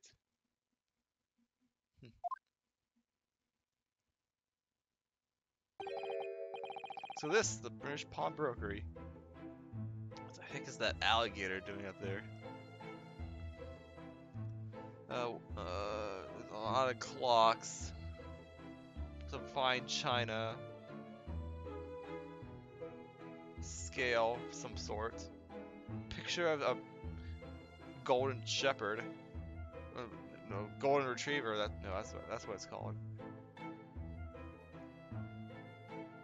At least I'm assuming it's a golden retriever because it's a black and white picture. A crystal skull. That's a legend. Oh my, there are all sorts of tools and contraptions in here that I've never laid eyes on before. Ah, Susato-san. And that spark of wonder in your eyes. You can't wait to scour the shelves, can you? I get the impression you enjoy places like this. Oh yes, I don't know why, but see, such a lot of things I don't understand is a real thrill for me. My dear fellows, let's not forget why we are here. Oh, Mr. Sholmes. We are calling on matters of business and pleasure. Clearly, Mr. Sholmesby's business too, judging from the spark of fury in his eyes. Oh, Mr. Sholmes, sir, welcome back. Did you hear that brazen welcome? Why, yes, we are potential customers after all. We are disgruntled customers in Mr. Naruto. It is time to inform Mr. Winterbeck of our ire. Come, the fight is afoot. Okay, well, first of all, look at this badge! Mr. Winterbeck, about this. Let me see. I'll give you tuppence for it. No, I don't want to pawn it. Okay, at least that was quick. Alright, what do we have here? Violin. Naturally, you recall this, which I retrieved from you some days ago. Yes. This second-rate fiddle is not my faithful instrument, Mr. Winterbeck. The color of the wood is different, has holes in it, it's not even the same size. Wonderful summary of our observations, Mr. Sholmes. I'm very sorry, sir. Hardly unforgivable me, an inexcusable mistake for a pawnbroker. There's only one way to make amends. Run away! Ah! Oh, jeez. I shall have to take my own life. Well, this is not Persona 3. I don't think that would be necessary. Do you? Put that gun down. If I may say just one thing before I pop off. Ah, yes.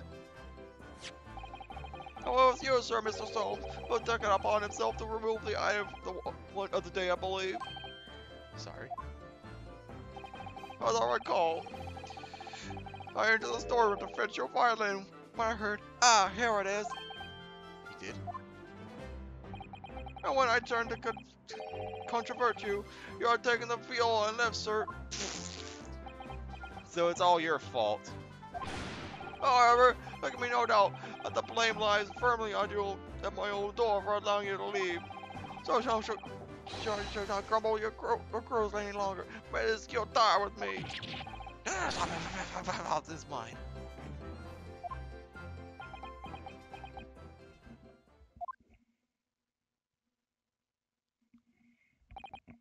Bill, It appears the fight is over. I do humbly apologize, Mr. Winterbeck. Evidently, my questionable disposition precipitated this tragedy. well, you won't be Mr. Herlock Sholmes without that questionable disposition now, would you? I do believe you might be right, so it's either laugh or cry, I suppose. You are, it must be said, one of my more challenging customers. I need to remind you of the particular collection of items you brought through my door in the past. Oh, particular items? In the extreme, ma'am, for example, the unpublished manuscript of the eponymous work, the novels of Herlock Sholmes, or some such. Oh my, a new fully fledged novel. And unpublished? A story I've yet to read, you mean? Oh, forgive me! Wait, before you die, you must tell me more. Oh, we're actually gonna discuss this? I must know more. Tell me everything. Wow, Sasada-san is really fired up now. Is it really an unpublished story under this very roof? Well, one day the gentleman here brought an old metal chest, you see. I should like to entrust this to your care for a while, Mr. Winterbeck. For it just like that? 1 shilling, sir. Not a farthing more. It has something of very great value indeed. Latest manuscript, recounting the adventures of one Mr. Herlock Sholmes. I beg your pardon, a manuscript? You wish to deposit a manuscript? Indeed I do, for I am confident it will be quite safe here. And that was it. As such, this will show the latest tale of otherworldly mystery lies dormant in my storeroom. Mr. Sholmes, is that really true? Do I sense that someone doesn't want to talk about this? I continue to pay your fee, do I not? Then kindly continue to store my belongings securely. Of course, sir. Of course, sir, of course. They're safe and sound with me, I assure you, all my life. It's all very strange. Alright, pawnbrokery. I wonder, can I ask you something? Ah, gentleman from the East, I see. Ah, that sable suit. I suppose I could offer you 6 pence for it. Without wishing to offend, the tone is somewhat dull. Sorry. Aha! What for you splendid attire, ma'am? 5 guineas, no less. The colors are exquisite, the design exotic. Eastern artistry at its finest, might I say. Oh my, 5 guineas, you say? How interesting. I feel as though I've suffered some sort of defeat here. And don't take off her clothes, please. Actually, I was hoping to ask you about your business. I've heard it said that pawnbrokeries are used rather like banks here in London. Yes, sir, indeed. Many of my customers utilize the establishments I usually describe. I praise their items and offer them a proportionate loan, about 2 months of secure storage. If in that time they repay the original sum to me, plus the agreed interest, their items are happily returned. What happens if they don't pay you the money? Then the items are offered for sale in my shop, as you can see on the shelf behind me. So you never sell items before 2 months have passed then. That's right, ma'am, that's right. Which means some considerable responsibility rests on my shoulders. Such a customer's precious belongings be lost. The only recovery is for me to end it all. The very idea, Mr. Windbag, is an absurdity. One should never talk of one's demise so casually. That's the man who was telling us it was a good day to die only this morning. Let's not forget that I have already helped you take measures to ensure such a tragedy never occurs. Now, what sort of measures? I engineered a simple device which Mr. Windbag has installed here in his shop. I call it the red-handed recorder. Is that not so, Mr. Windbag? Oh, What was a deep sigh about? Do you have like a tape recorder in here or something? What on earth is a red-handed recorder? Use your eyes, my dear fellow. There are 2 just below the ceiling.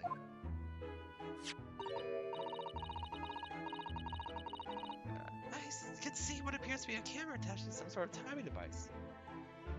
Where? Trying to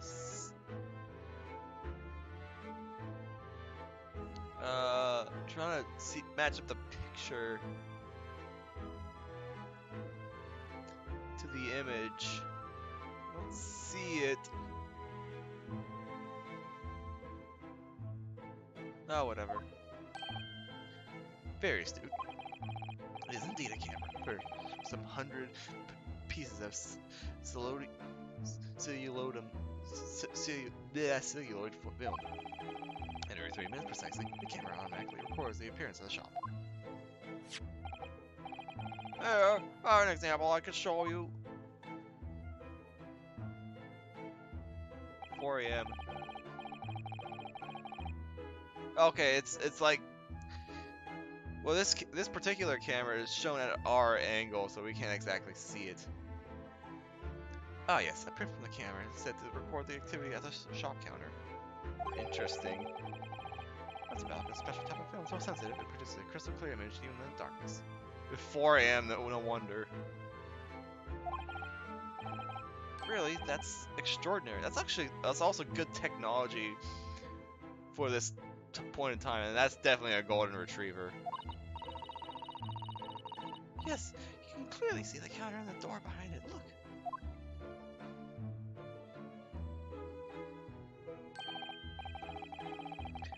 So you see, we're so to enter the premises with an lieutenant is that dinner would be summarily exposed. But, did you not see the photograph prints were taken at 30-minute intervals? That's a long time. Indeed, as you say, my dear madam. Then what if the incident were to occur in between times? What can I say? That'd be a cruel twist of fate. I must confess, your devices have been giving me some cause for distress of late. Beg your pardon, Mr. Winterbeck. Surely they are anything but distressing. Reassuring is the word. It's the cost of film, sir. Oh, no wonder. Most graciously placed not one, but 2 cameras in my shop after all. Which means I must pay for nigh on 100 utterly useless prints every single day. I'm afraid the cost of film will break me before I'm very much older.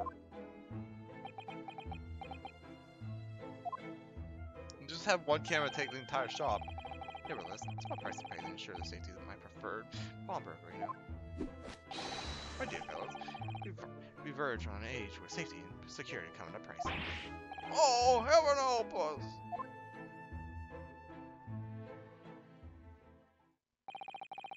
Now then, Master Sholm, allow me to return your precious violin. Oh, okay, yeah, that's definitely much better.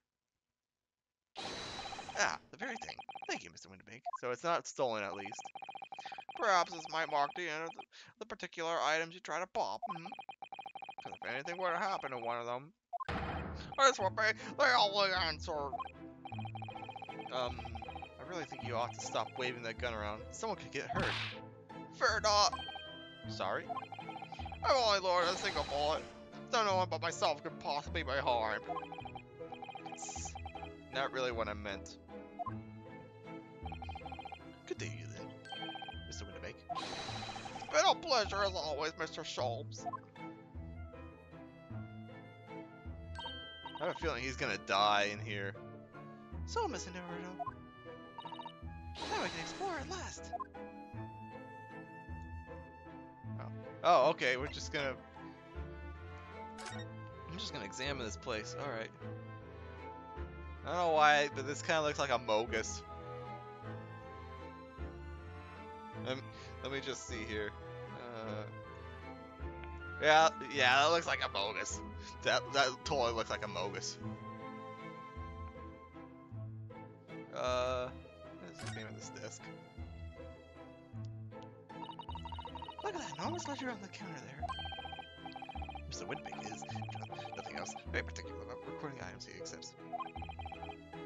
He'd have to be, otherwise he'd get himself in all sorts of trouble. If he records footage of his gun. This might explain the thing that catches my eye far more than the ledger. Yeah, the freaking gun. I no idea. Oh, the gun is on the table. I didn't even see that. This revolver here.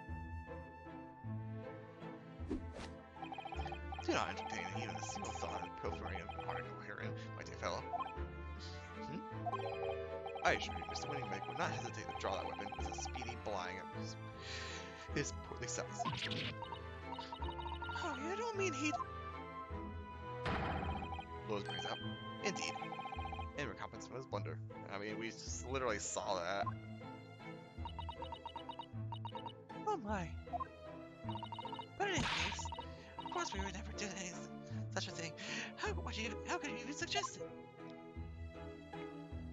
Alright, well...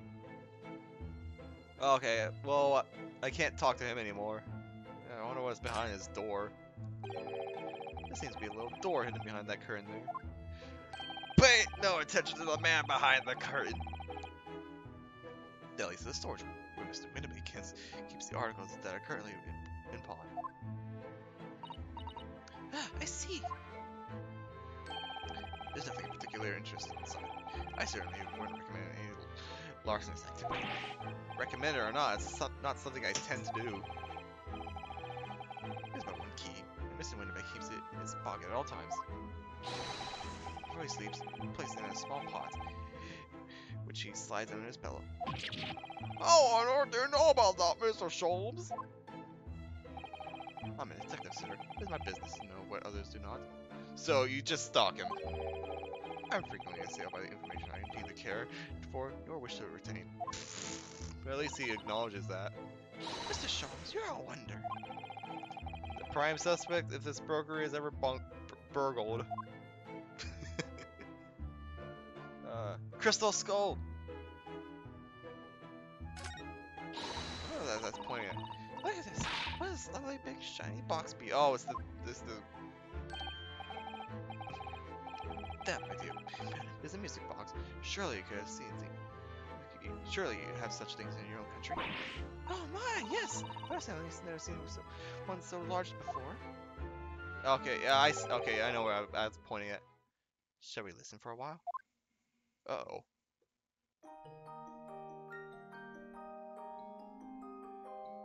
Oh, she likes it. What a sublime sound. It's like the music of angels. I've never heard anything like it before in my life. This particular specimen is a large variety, commonly found in public houses and restaurants. There's a metal disc inside, which notes to be played or recorded. Oh, it's like one of those old music machines. It's not like a record player. Or is it? Yeah, it's just a giant music box. Similar by replacing this with another, any music you care to imagine can be played. My goodness. What a simply delightful machine. Indeed. Though the popularity has waned recently with the development of the gramophone, of course. Okay, so the gramophone does exist. Alright. And that can play record players. It's hard the technology advance at such an overwhelming pace. So this is actually ancient relics. Even to them, because of the new invention. So that's just a desk. Look at all these hats. What assortment of things there are on these shelves here. I was pointing at the hats, not the shelves, but whatever. Crockery, footwear, clocks, and watches. Almost anything you can care to imagine. Those are forfeited items off for sale by the pawnbroker. What does that really mean, though? When you pawn or colloquially pop an item, the broker loans you money against its worth. He stores the item for an agreed quick period of time, after which the loan must be repaid. If not, he's free to display it in his shop for sale at a price of his choosing. Oh yes, I even explained it. I noticed the price tags on everything. Of course, simply by paying the agreed interest on the loan, one can extend the period of safekeeping. Soon may pile on that black garb of yours without fear, my dear fellow. My treasured university uniform never embodies my student spirit.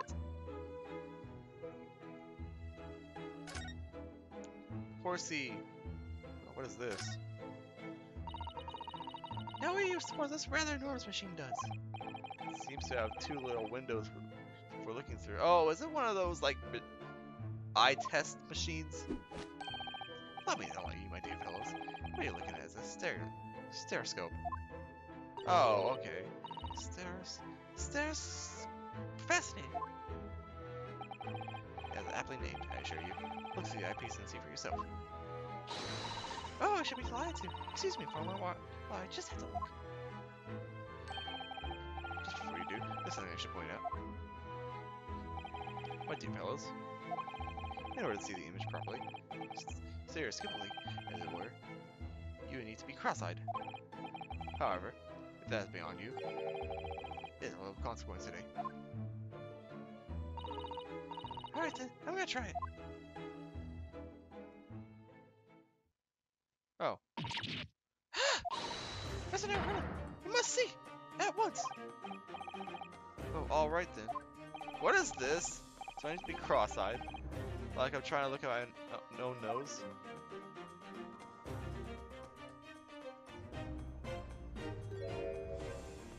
Wait, is that the girl? What the? I don't believe it. It's just a photographic print. Oh, it's just a photographic print. But it seems like you could reach out and touch it. Oh, it's like supposed to be 3D. Yes, it's a death is startling, is it not? Stereoscopes are London, one of London's many fads. They are often found in little stalls in the park. People are queue for hours to see it. Why? Why are people meddling with such black magic?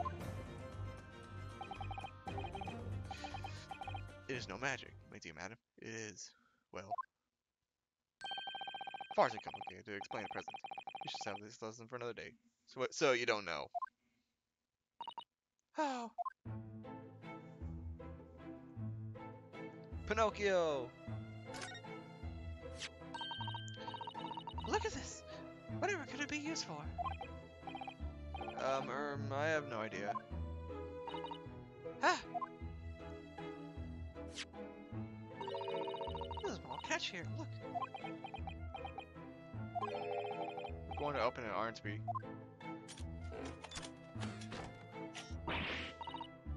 Oh my, it's amazing. It has some sort of sprinkler mechanism. Which we'll never manage to put back to the way it was before. Oh boy. I might have a sneeze. I might have him sneezing. Hold on.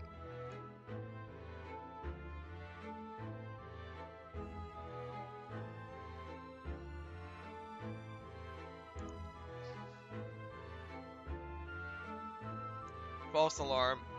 False alarm. What are you two doing?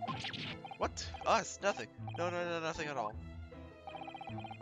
Whatever this device is, it seems to have a pair of little windows to look through. It feels off. I've seen something rather similar to this elsewhere. What? Oh, is this supposed to be like this? Or is it like Sholmes' eyepiece? Huh. April 15th. Yeah. That's not a calendar you can easily miss, is it? 15th of April, today's date. Yes, that's not for sale, I must point out. It's an Eastern style page, a day calendar. Every night at midnight, I tear off the front page and reveal the following day's date. Perfect calendar for tearaway fellows such as yourself, Mr. Winterbeak. And who was it who walked out of here with the wrong violin before? Whoa! When the agreed store period has passed without repayment, articles are forfeited, you see. Have to keep a close eye on the date. It's something of pawnbroker's obsession, you might say. Oh yes, I can see you're very dedicated to your job. What? Only tuppence for it? That ain't fair, you know it. The article's barely worth a penny, miss. I cannot offer more. Well, at least I think that's him saying it. Oh, this is an argument brewing over by the counter. Oh, that's someone. That's me, right? Have you even had a proper butcher? Is that it? See all there is to see then, girl. Oh, it's you. Okay. Wait, don't we know you? Sure, I've recognized her. Oh yes, it's the young lady from Mr. McGilder's trial 2 months ago.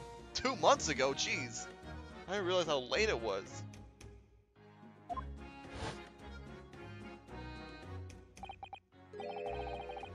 Gina Lestrade, yeah. Oh, now I know partially where her trade part comes from in the name.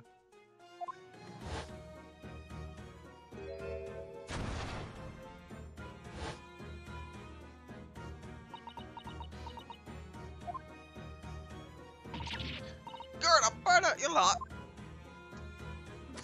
I forget what voice I did for you. Hello, Miss Lestrade. I hope you've been well. Yeah, what? You remember me then, do ya? I think I just gave her like a tomboyish country voice. Well, I remember being completely surrounded by smoke, that's for sure. So, what are you doing in here? Down and out, it's like the rest of us. Nothing to eat. Can we park the black wheel? Sorry, go, have ya? What is this about a black uniform that makes everyone comment on it? Ah, good day. Unless I'm much mistaken. You'll be the very pickpocket who stole our experimental smoke grenade launcher. Mr. Storms! So you give something of value to Palm, do you? I'll make say the article, and I should negotiate with Mr. Winterbeak on your behalf. Pull the other one. I don't need help. I don't need no help from some stuck-up D. Get out of my business. Go on, I'll make a trouble for you. As you wish, Miss Lestrade. I will happily remove myself from your presence.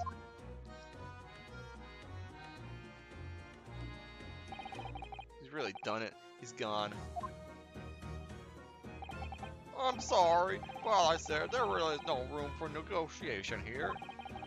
What is that thing he has in his hand? Kind of metal disc? Is that like one of those music players that you put in that machine? And you, go on, leave me alone. Oh, Miss Lestrade, let's pretend we aren't here. You shan't be offended in the slightest.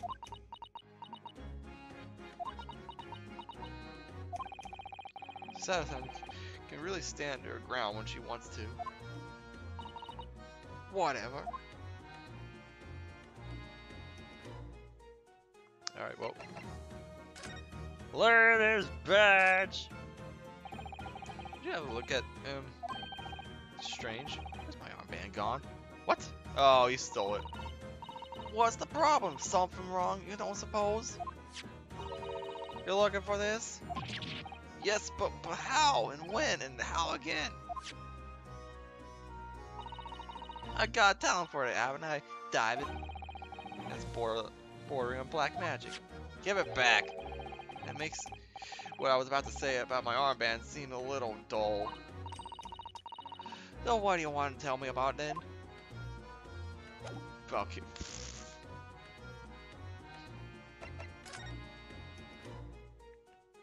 Pawnbroker's customer.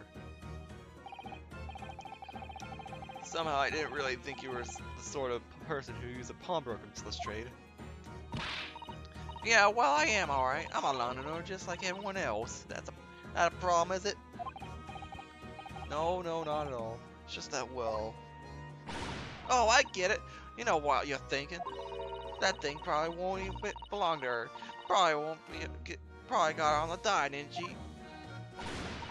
Yeah, I can see it written all over your Chevy case. Well... I might have been thinking something along those lines. You're not gonna deny it, Mr. Naruto. Alright then, I'm gonna come out and ask you something straight. I need a drink of water.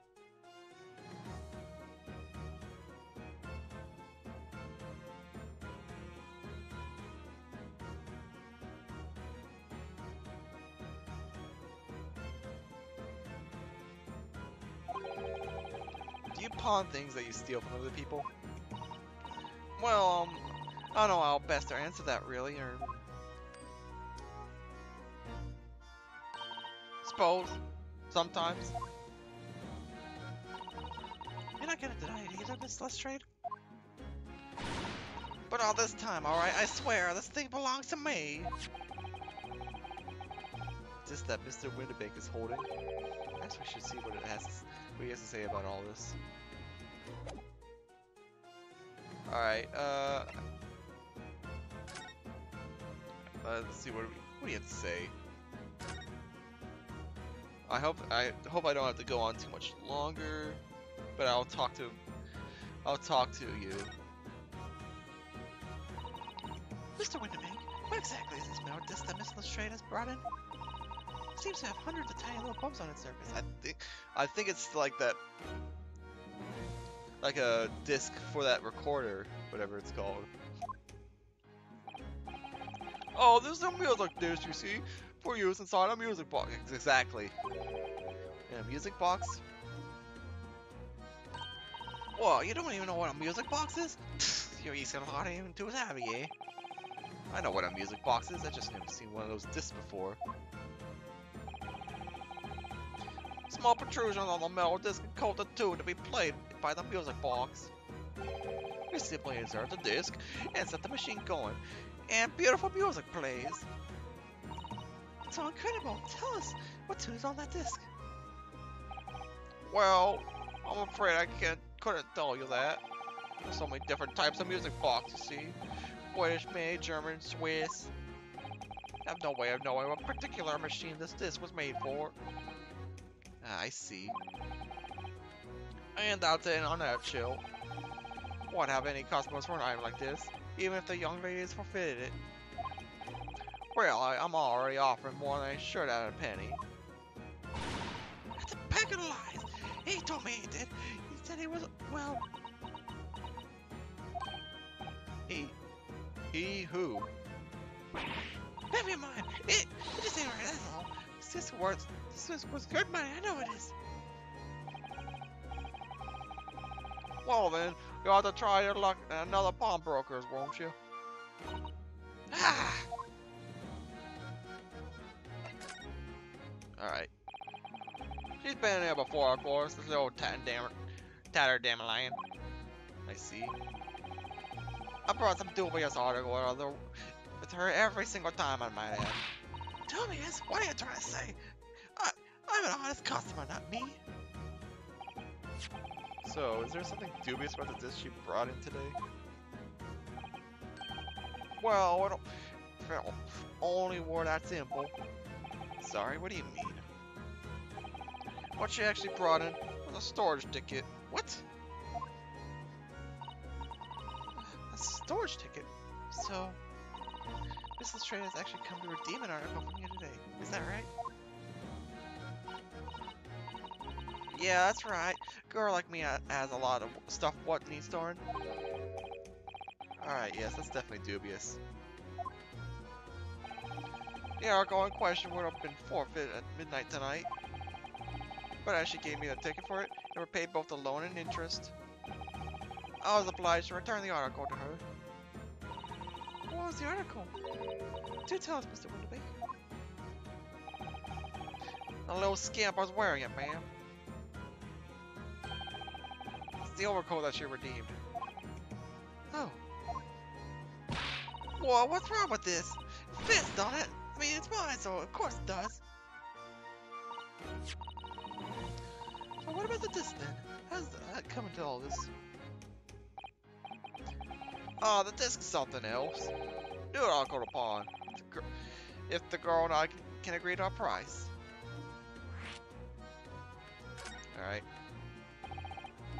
I'm confused. I thought you said that Miss Lestrade brought in a storage ticket today.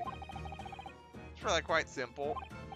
Yes, the child brought me a storage ticket, and the money owed on it, you say.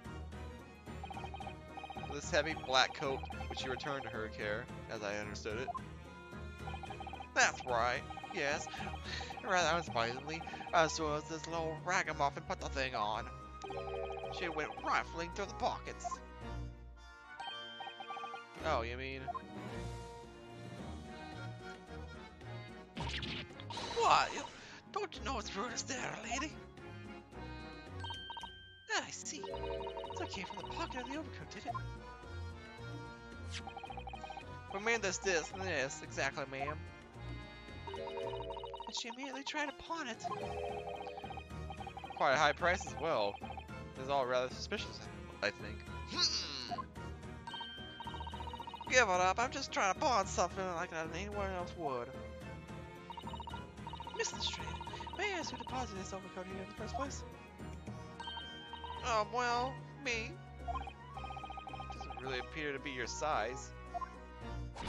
Me, old man, it's me, old man, isn't it? Is it Miss Lestrade? Yes, this is definitely all rather suspicious.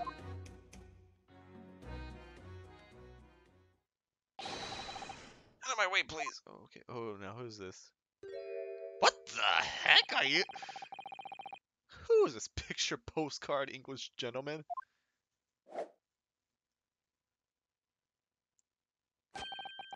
Good day to you, ladies, gentlemen. What's the problem, eh?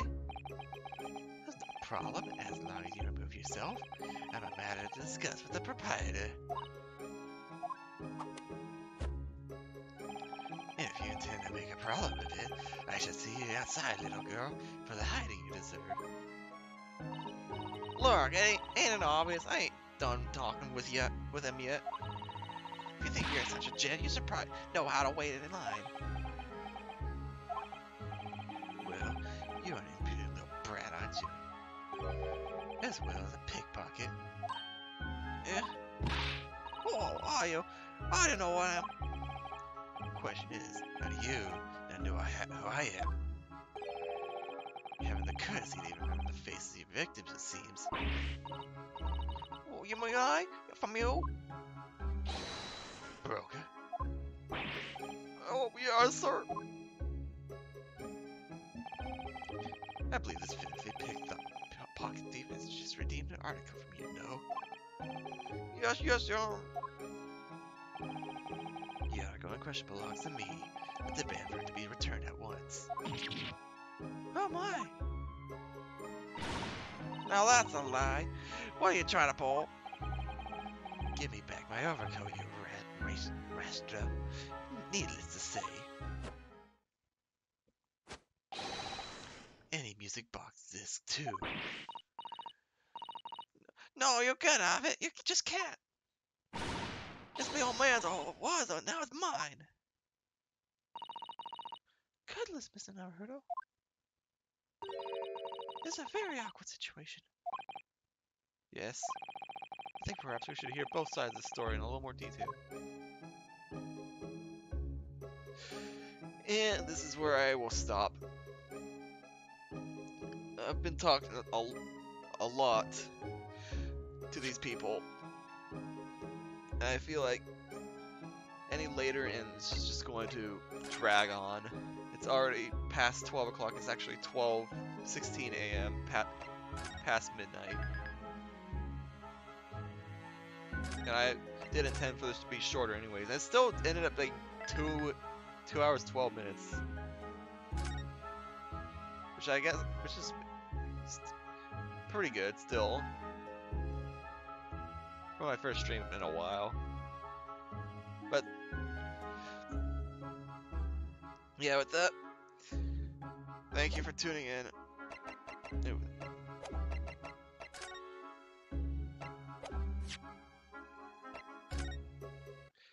Thank you for tuning in, Looney. Thanks for the host earlier, John, even though you didn't show up to stream at all. And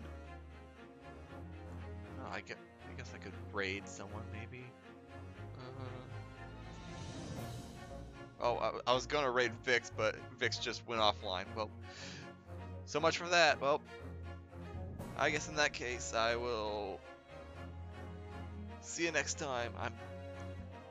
I know I missed out on Metroid yesterday, but I'll be playing Metroid tomorrow to make up for it.